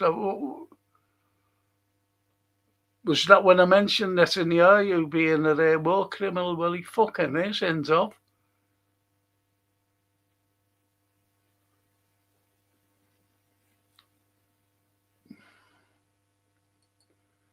And that she says, Frank, we've had a life of propaganda and it carries on. Yes, it does. Always, every day. Jeanette, who remembers Love Thy Neighbour? Fucking hell. Can't believe it.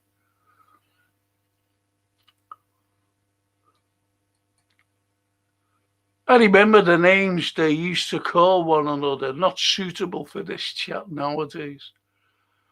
Yes. Oh, do you mean Love Thy Neighbour? Yeah, that was very racist.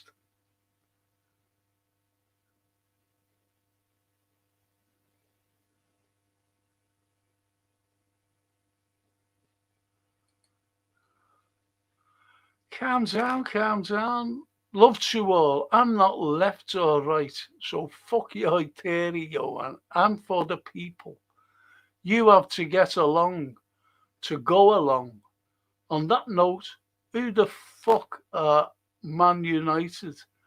Who are the fuck? Fuck.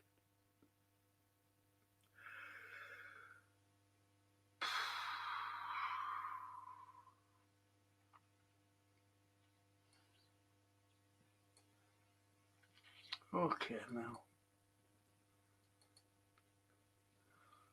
Palestinian freedom fighters, you mean, protesting Christmas markets. What have they to fear about Christianity and the love of God.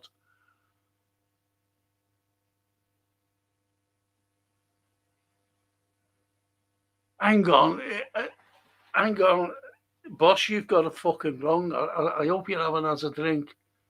What Johan said was the people in Gaza,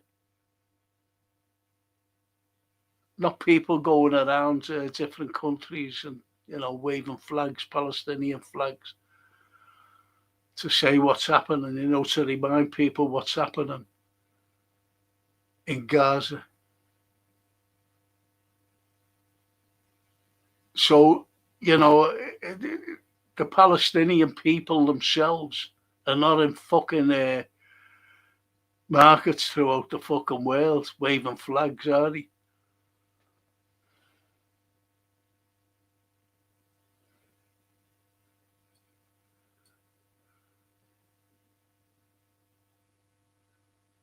That was Bella at Sally.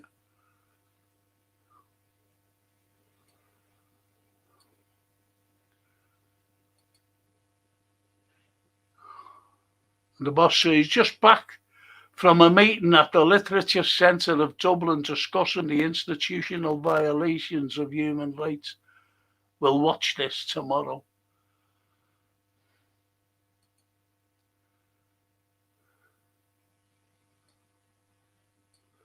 Human rights. I'm a white honky. That was in that thingy, wasn't it? Watch the rest of your versus Leeds watch along and several comments that seem to be agreed with and read out by you have been deleted. It's not a new problem on YouTube, but it is. Is that the swearing?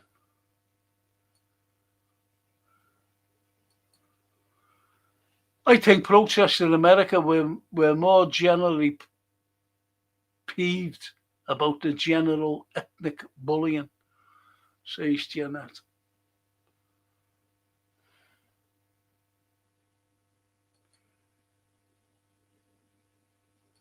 Well, it's freedom of speech, isn't it? Everybody's got, a right to say, a right to voice, but unfortunately you can't voice anymore. As the boss said there, some of our comments on the watch along have been deleted.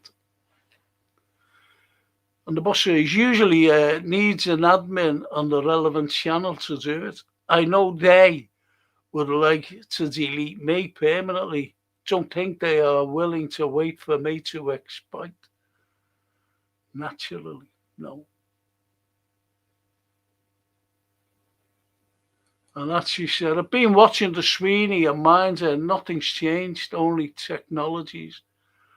That's terrible, that fucking Sweeney and Minder. And Johan Tabella, Israel bombs Christian churches in Palestine. But they did it when they went into a Christian church in Israel. Was it Tel Aviv or Jerusalem? Fucking shocking, the footage I see. The IDF, that is. And they did it in the Lebanon as well, the Christian quarter in the Lebanon. The IDF, when they went in there. And I would guess who was on active duty, that Gal Gadot, whatever the fucking name is, Wonder Woman. That's shocking. And now she's being promoted.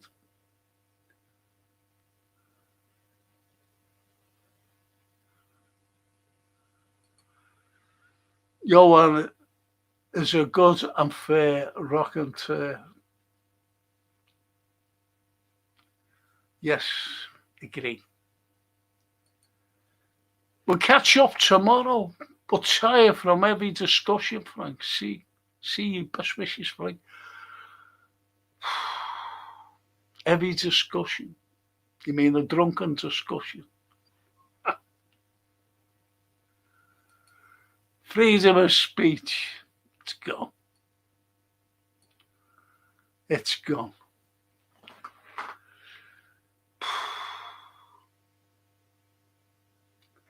So we've had an eventful evening, haven't we?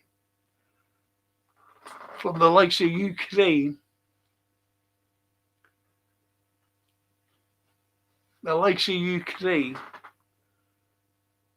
Russia, Venezuela, Cuba, everywhere. They've all been getting it. This country. Yeah, Tetley tea. The iron, the steelworks, fucking coal mines being shut by Thatcher.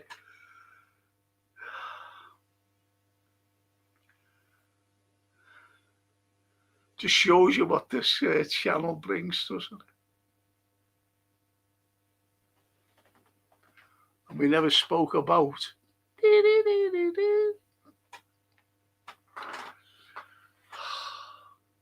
Just imagine I can relax now.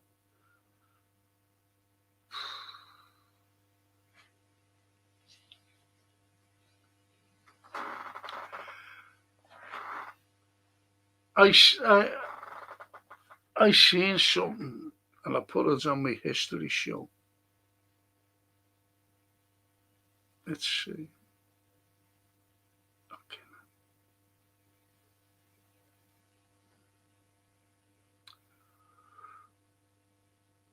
Let's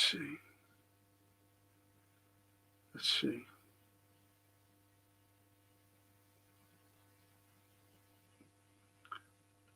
And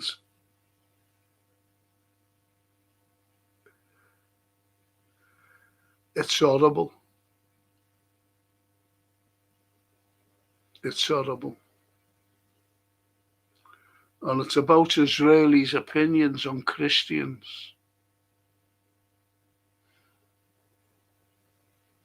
Incredible.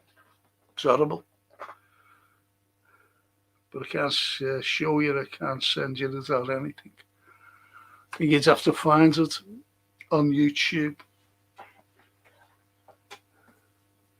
Fucking shocking.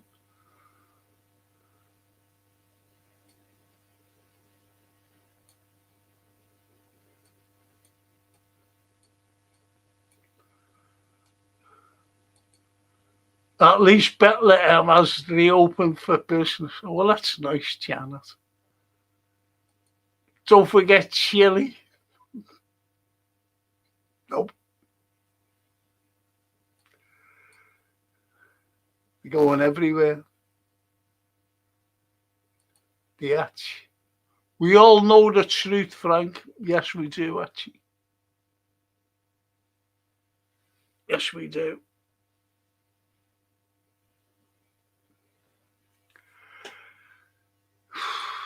Mark Simons. Frank is freezing. To be honest, I forgot to bring me a little water bottle in.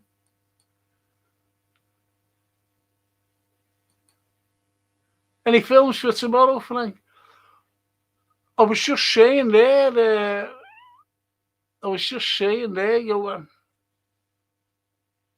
about a film that I watched today. Whether you like it or not, I don't know. And it's about you just see a fella. He walks out of his home. It's like in Malta or somewhere, you know. And he just walks out, jumps in his little boat, little motorboat, and he's going fishing.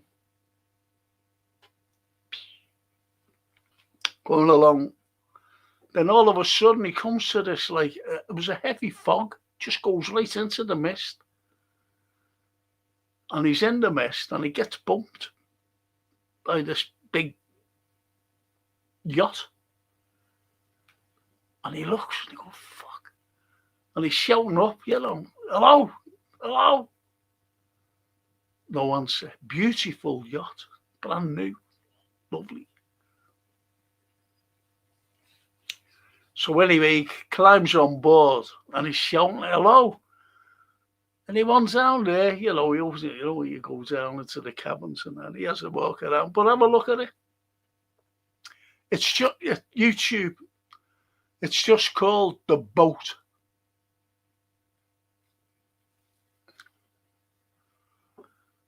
The Boat. But if you want a good film to watch, I reckon it's my favourite's Western, and it's called The Wild Bunch.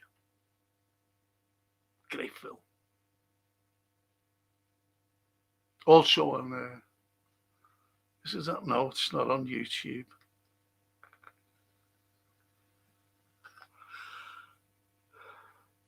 I'm trying to think of a film. The latest one that I watched.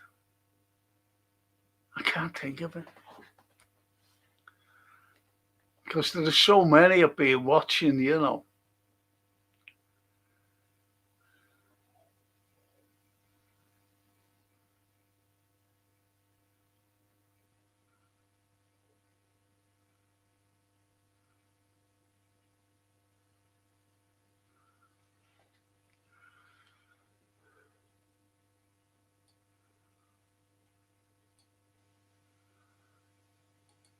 And that's you to Mark Simon. It's going to be a cold night. It'll be very fucking cold. Is it still a company who dressed it? I haven't a clue, Janet, honestly. I haven't a clue.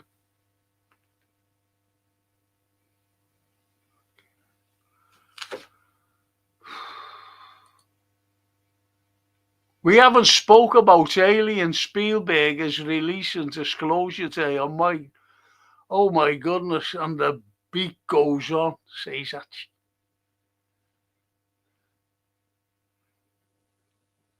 Look, Spielberg, when he did Jaws, he has there was an incident that he had with a shark. I think he was in a little boat or something. He was fucking terrified of it. So Jaws came about, especially when he read Benchley's Jaws. I actually read Jaws before the film.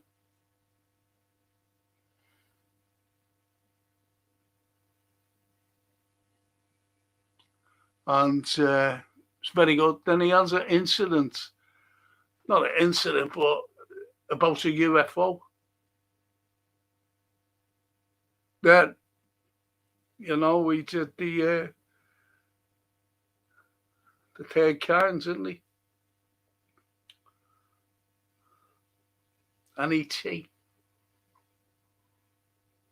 So anything that happened, and also he was driving somewhere along the American coastline, and a fucking big lorry was following him.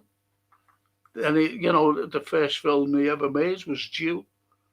So there's incidents. That's why he does.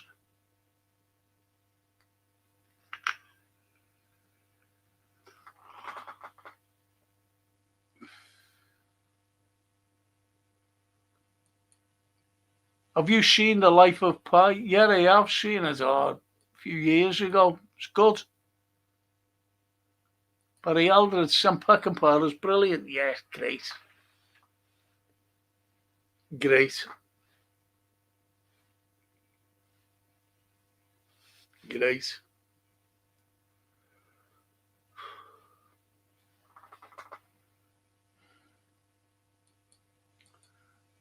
The Wild Bunch, what a way to go. Brilliant. Absolutely brilliant film. How about True Grit with Jeff Bridges? Never watched the Bridges one. Being honest. Only seen the Wayne one. And Bella says, Johan, I was talking about the country. I was talking about the Palestinians that are in our country and other countries going into Christmas markets and shopping centres trying to frighten people.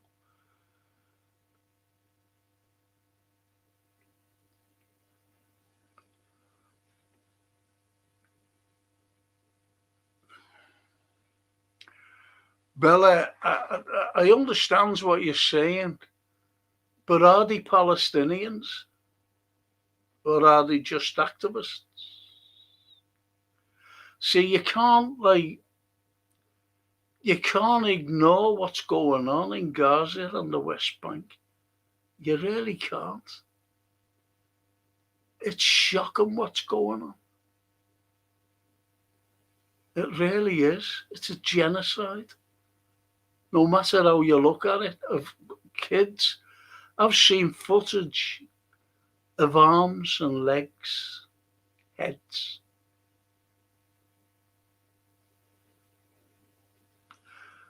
And I've mentioned this before. I seen a little girl walking up a rubbled road, and she was dressed in a frozen dress, from the film or whatever it is, Frozen. My little granddaughter has one, the same time, and frozen dress that is, when she was little, and she was walking up, beautiful child, about 4 years of age, aimless. And when you think about it, she was full of like white stuff. And she's walking up, and she must have been at a little party, and everything was blown up. And she might have been the only survivor. And she just came up, and they were filming her. Beautiful little child, beautiful little face. Aimless, spaced out, just walking there. And she was known as the Little Princess. And I was watching George Galway one night, and I commented, I said, has anybody heard about the Little Princess? And he read it out. He actually read me comment out. And he said, Frank, she's dead. Broke my heart, that.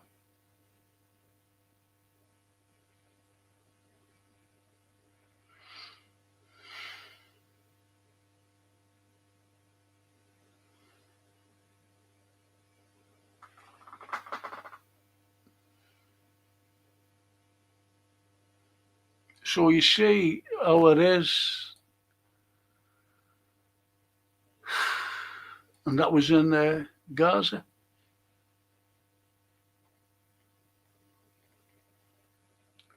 I also read George, Frank says, Barry, my brother said, just read the first half dozen pages and never put it down until I finished. Yeah, that's what I did. So, and the film's different, as you know. The film is different. Excellent, says Janet. Johan Tabella, the behaviour of Zion Nazis have been worse all round the world. This is a society that boasts about their Mossad and how they deceive.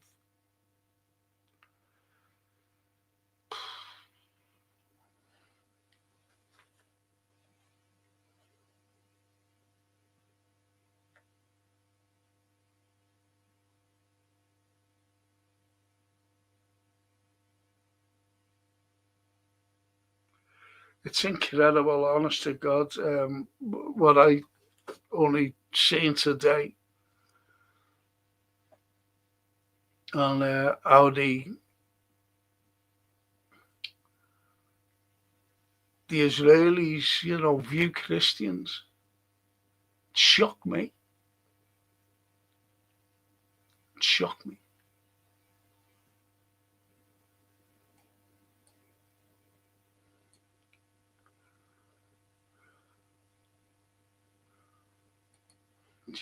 You are correct, Frank. Thank you. Johan, Thailand and Japan have banned Israeli tourists. I think Japan really wants to get away from the shackles of America, because there's lots of murders over there, and it's by they reckon, the Japanese said that it's by the American GIs, soldiers. Lots of murders.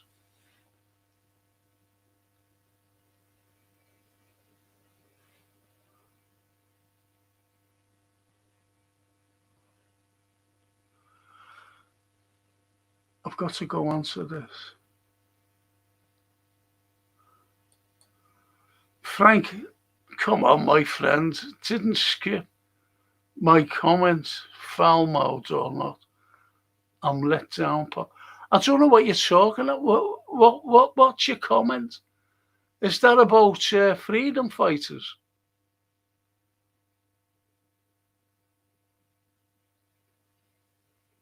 Because I'll answer you. If it's about the freedom fighters, I said they're in categories. You're either good or you're bad.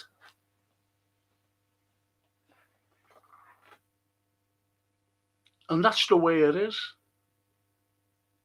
You're either a good freedom fighter, as one group would say, or you're a bad freedom fighter, as another group would say. So you've got to come up with your own conclusion. If you agree with those freedom fighters, if that's your comment, I think I've answered you.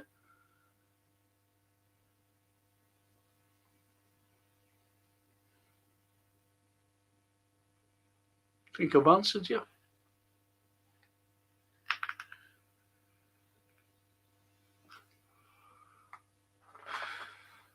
Not being funny or anything. No need to be funny.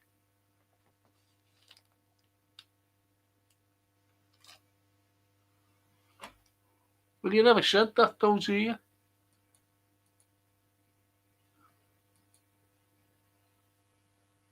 Do you class Jesus as a freedom fighter? I class Jesus, what I've read about him and whatever, is that he was a peaceful man. He just wanted peace all around.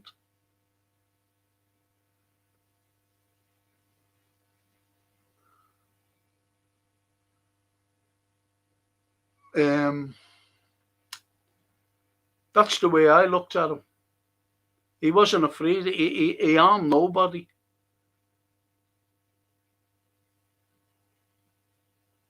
What I've read about him, what I've heard about him, he was just a man on a peace mission. And he had followers, he had apostles who went about. He went to different places preaching about Christ. And don't forget, Jesus, Christ, is a Greek name that they gave him. Christ. Cairo.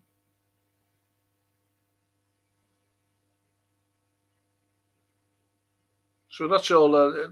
That's what he was. A freedom fighter is when you take up arms.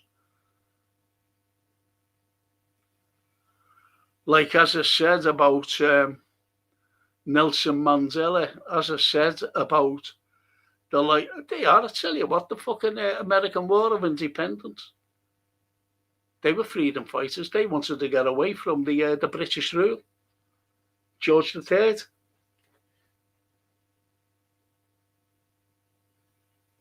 They were freedom fighters.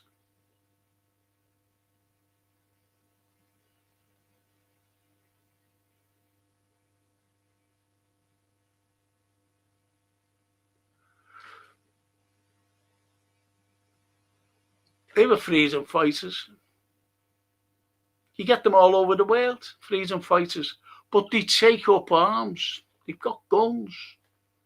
Going back hundreds and hundreds of years ago, they had fucking spears and bows and arrows.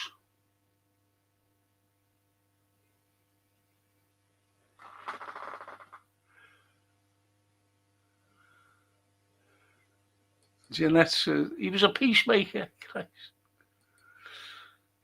And that's a cop-out, Frank. There are loads of people who are classed as freedom fighters that don't harm people in the West have advertised them as terrorists for speaking the truth and peace.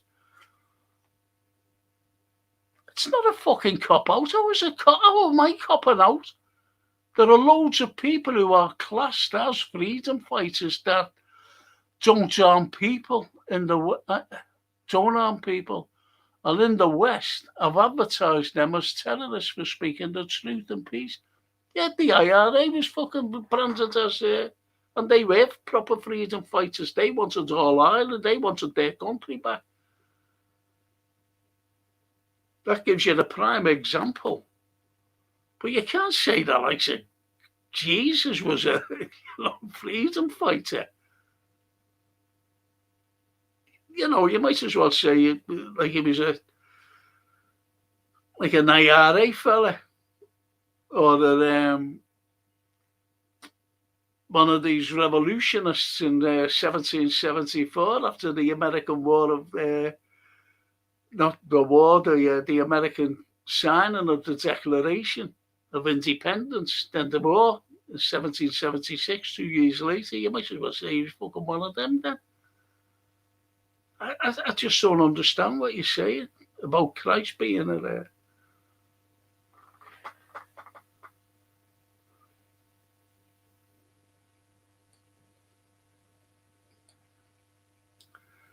And the Spark says Jesus was a pacifist. He was, yeah. I'm a pacifist.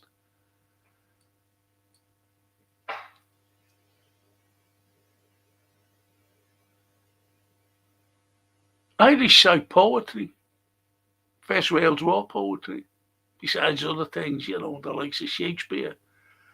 And it's horrible. The poems, the horrors of war, that is. 2 lines of Anthem for Doomed Youth. What passing bells for these who die as cattle. That says enough, doesn't it, really? So you see, it's that's pacifism for you. And I'm a pacifist. I don't like wars. I hate what's going on in Ukraine and Russia, between Ukraine, and I hate what Trump's doing to the Venezuelans. What fucking right has he got to go into Venezuela to oust Maduro, the president who had been elected by the people of Venezuela to rule their country? And he wants to put in a puppet.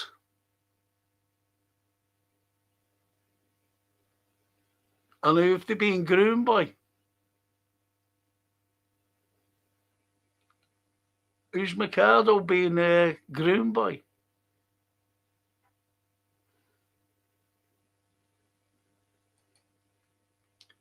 Jesus was at his best when he cut the fig tree down, walked into the temple and whipped and spanked them over the tables, says the Yachi.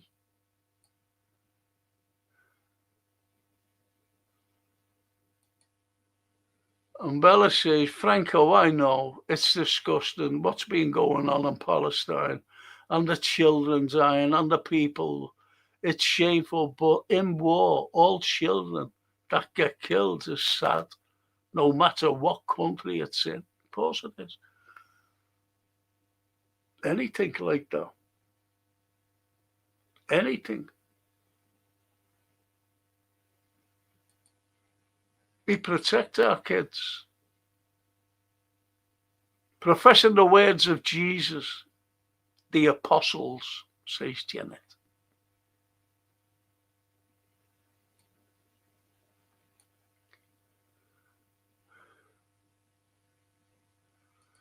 The disciples P.S. Winston Churchill is the biggest of a fascist, yes. Used and abused the coloured, yes. For self-gain, nuts and glory. No difference from him and Enoch Powell, just sugar-coated. Yeah, of course. Winston Churchill was one of the biggest racists you could ever read about. He was horrible. He was horrible. And when he was first Sea Lords, we went on general strike here in Liverpool in 1911. And he sent up 2 frigates to train its guns on Liverpool. Sent up 50,000 armed troops. Armoured, by the way. When the armoured vehicles first came out. Fucking try them out in Liverpool. Go on, get up there before we go into war. Because wars are always seeds. Seeds are sown. 1871 Franco-Prussian War. The seeds of the First World War was sown. Can't tell me, fella. I'm a fucking historian. And I think a good one at that.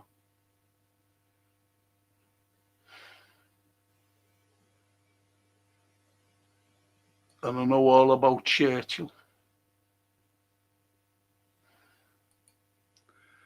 Have you read much about W.B. Yeats?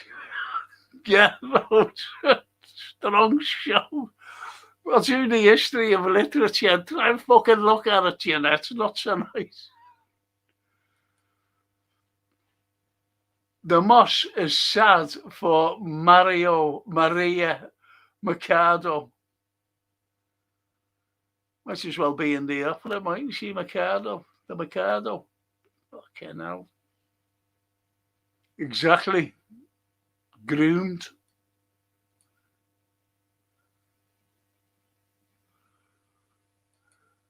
And Ashley, what did I see? I seen you in a pod. I was looking at a pod, and I seen your name was a football. And I'm sure you're a fucking slot in, mate. I'm sure you're that. I'm not. I just want that man gone, to be honest. And Pierre, love you, Frank, and you're on. Thank you. Thank you. I do appreciate that, by the way. I try to be, look, I've said this before, Piers. My old professor said to me when I was doing my paper, he said, tear at the propaganda, tear it out, get it all away, get it all away. He says, and you come to a wall, and on that wall, there's a written word called truth. That's where you'll find the truth after you get rid of the propaganda. And that's what I do all the time. Like I was talking before about the coup d'etat in 2014 in Kiev. And it was shocking, and it was American-led, where people died. 40-odd people were burnt alive by the regime after in Odessa, by the way. And yet people didn't believe it. And it was American-led, Victoria Nuland. Anyone, I used to say to them when they were talking about, I'm talking face-to-face here. And, that dirty Putin, and that. Okay, do you know anything about him? What? He said, I said, have you ever heard of a woman named Victoria Nuland?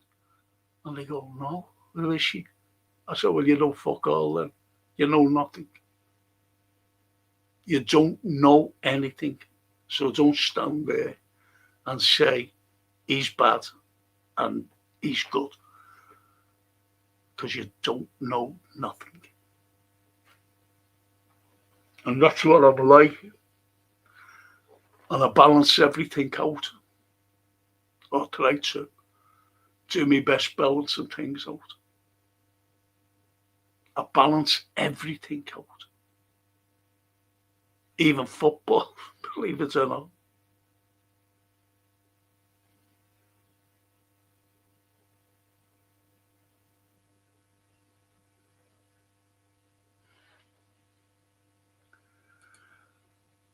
Winston Churchill used to wear women's pantyhose. Honest, says Archie.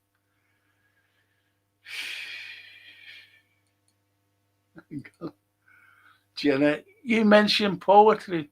Yeah, you mentioned poetry. Yeah, on my history, the history of literature, Jeanette.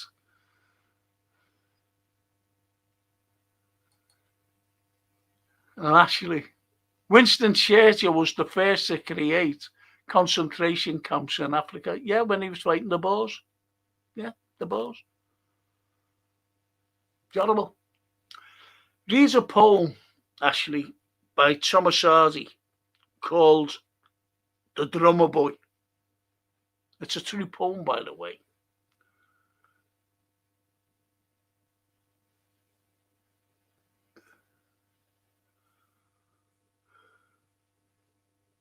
Know what I mean? The Drummer Boy. Read that poem.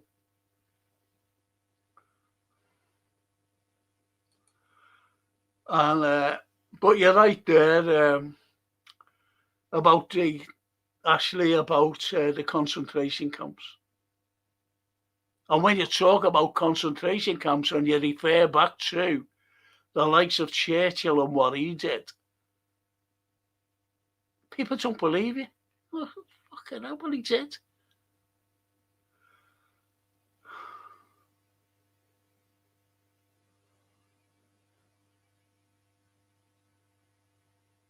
And Jeanette, he's my favourite, his eloquent Irish poet.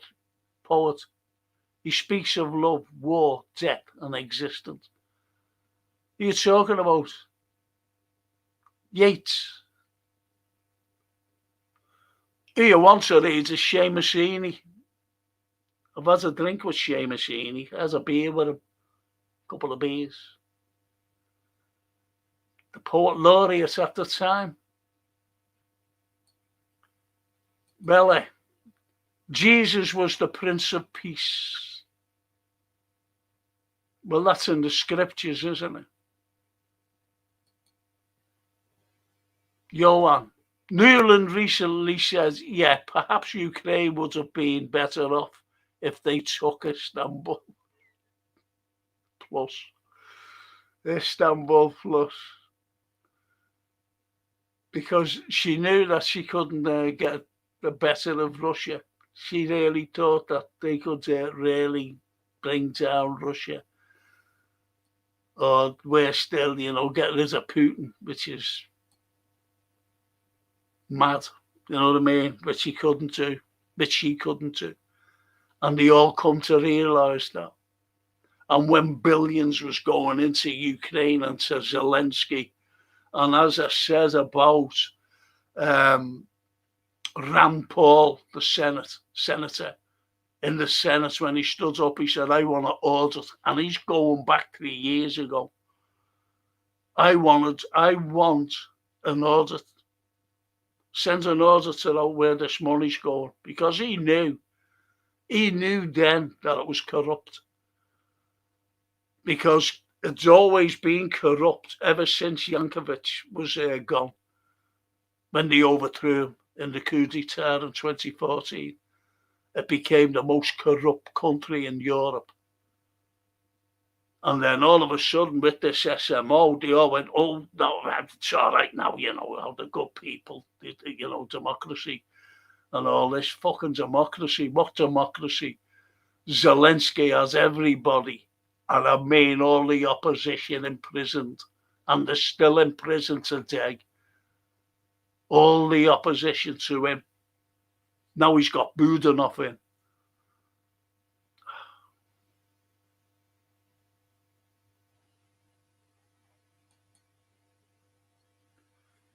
And PS says, being an historian, a solid good one.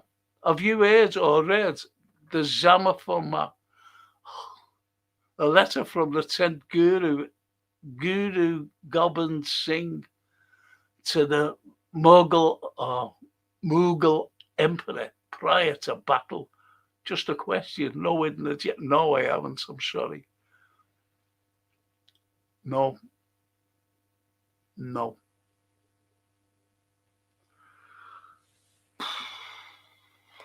No, I haven't. P.S.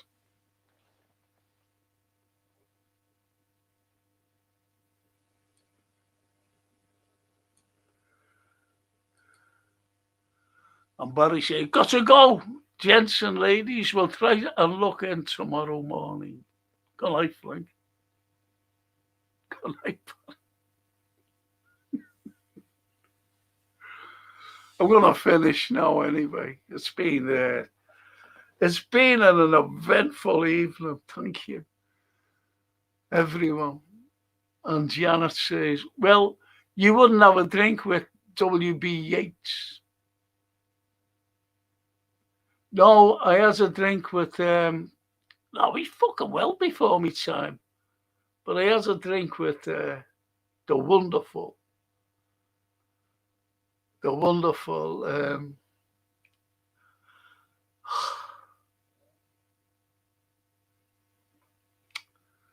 anyway, waste of fucking time.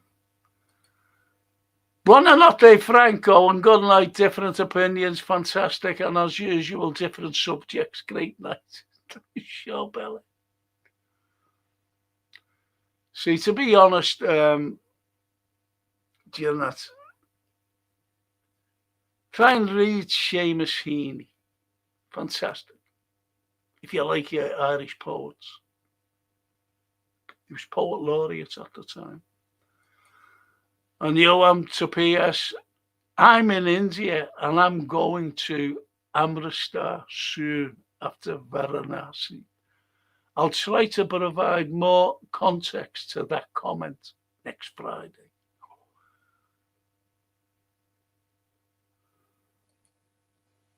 Love and respect, Frank, says Archie.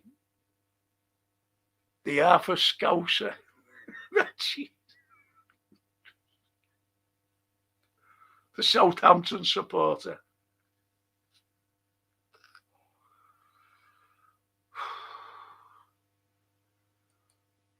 P.S. I would love to send you, for context, it's the 10th Sikh Guru. Maybe in some platform I can send you or Google it, please. Cheers, Frank. Yeah, absolutely. You see, we went into India, the British. When the British was making an empire, I've always said this in lectures.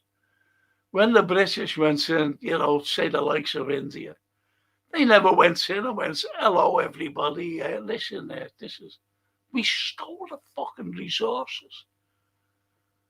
We put people to slavery. Fuck's sake, it's what we did to everybody. And I mentioned about Tasmania when Cook got there. And the sailors seen these Aborigines. And they thought they were animals because they were crouching and they were running. And they had paint on them. They didn't know what. It's like saying, so they'd never seen anything like that in their lives. So they started killing them. They nearly wiped out all the Aborigines in Tasmania. So it's things like that. They went in. I used to lecture about the Roman Empire, and especially Roman Britain. And when the Claudian invasion came over in 1842, when they came here, they seen these people, fucking, and we were living in little straw bloody huts. And to recognise us, we had little blue and yellow woads on our backsides to see what tribe you came from. Where are you from? Oh, yeah, look at it. And they built roads, they built temples, they built everything. The Romans. But they just didn't come and say, listen, we're going to build roads here and temples. And anyone fucking kicked off, they fucking slaughtered them. But believe it or not, they were a peaceful army.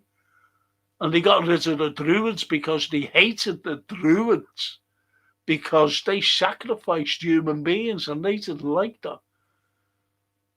And they actually cornered them and they put them in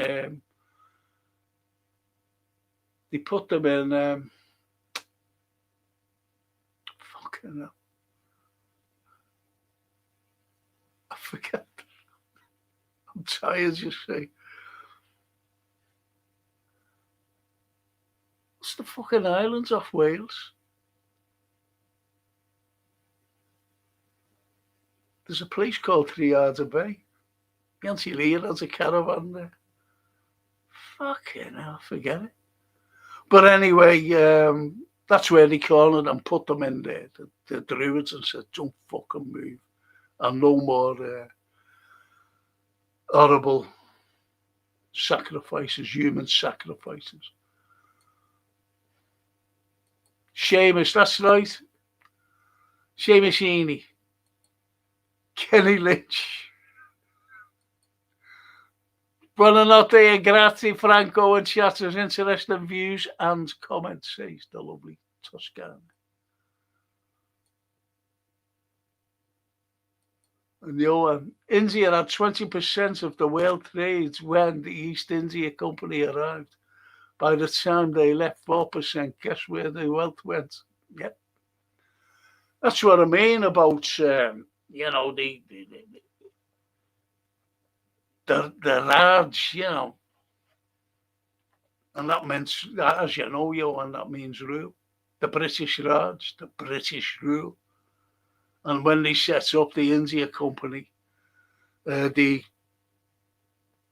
people, shall I say that the tradesmen, not the tradesmen, the traders, they wanted the army there.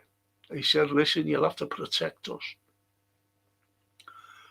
And absolutely, 4%, and guess where it went? Came right here.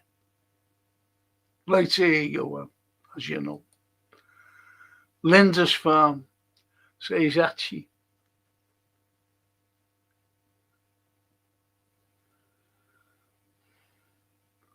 I can't even pronounce these.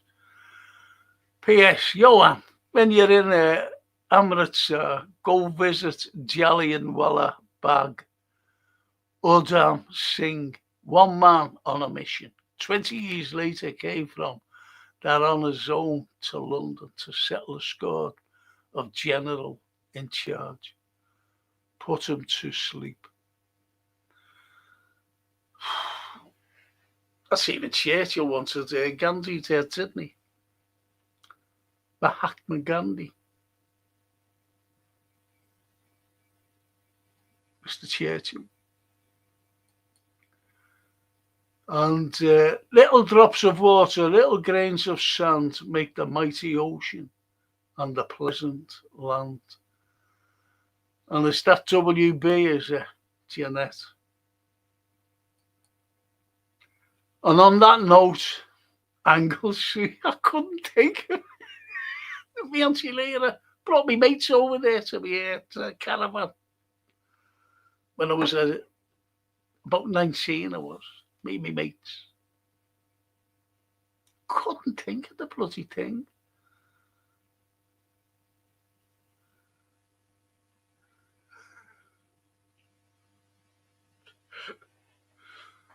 Fucking hell. Thanks, Jeanette. Yeah, that's where the Druids, that's where they were put by the Romans. They said, don't fucking move. And Johan to PS, I know about Jallianwala Bagh and Colonel Dyer, absolute twat. Must be bad. Johan swore. Hush be Pat. Coming out with the TVs. And it's not exactly TVs either. But anyway, people, I've got to go. It's been an eventful 3 hours. God blimey. Fair play, Johan, says PS. And on that wonderful note, everyone's all happy now. And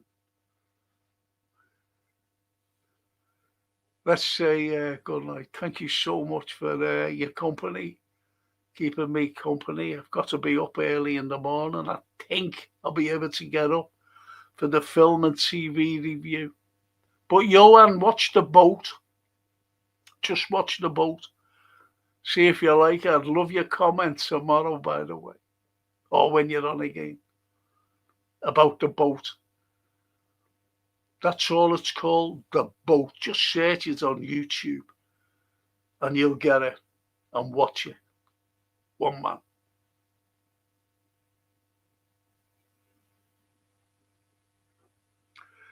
So thank you, everybody.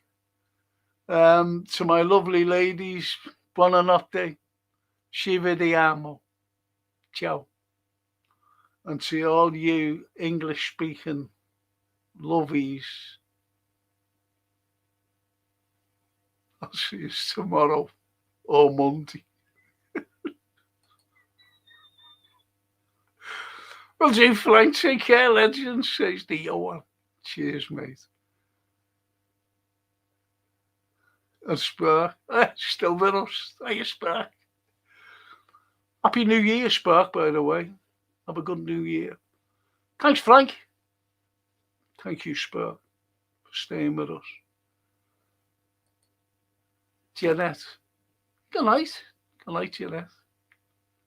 PS. Night, night, my lovely folk. Thank you, PS. And a Happy New Year to you as well. And Johan. Good night, everyone.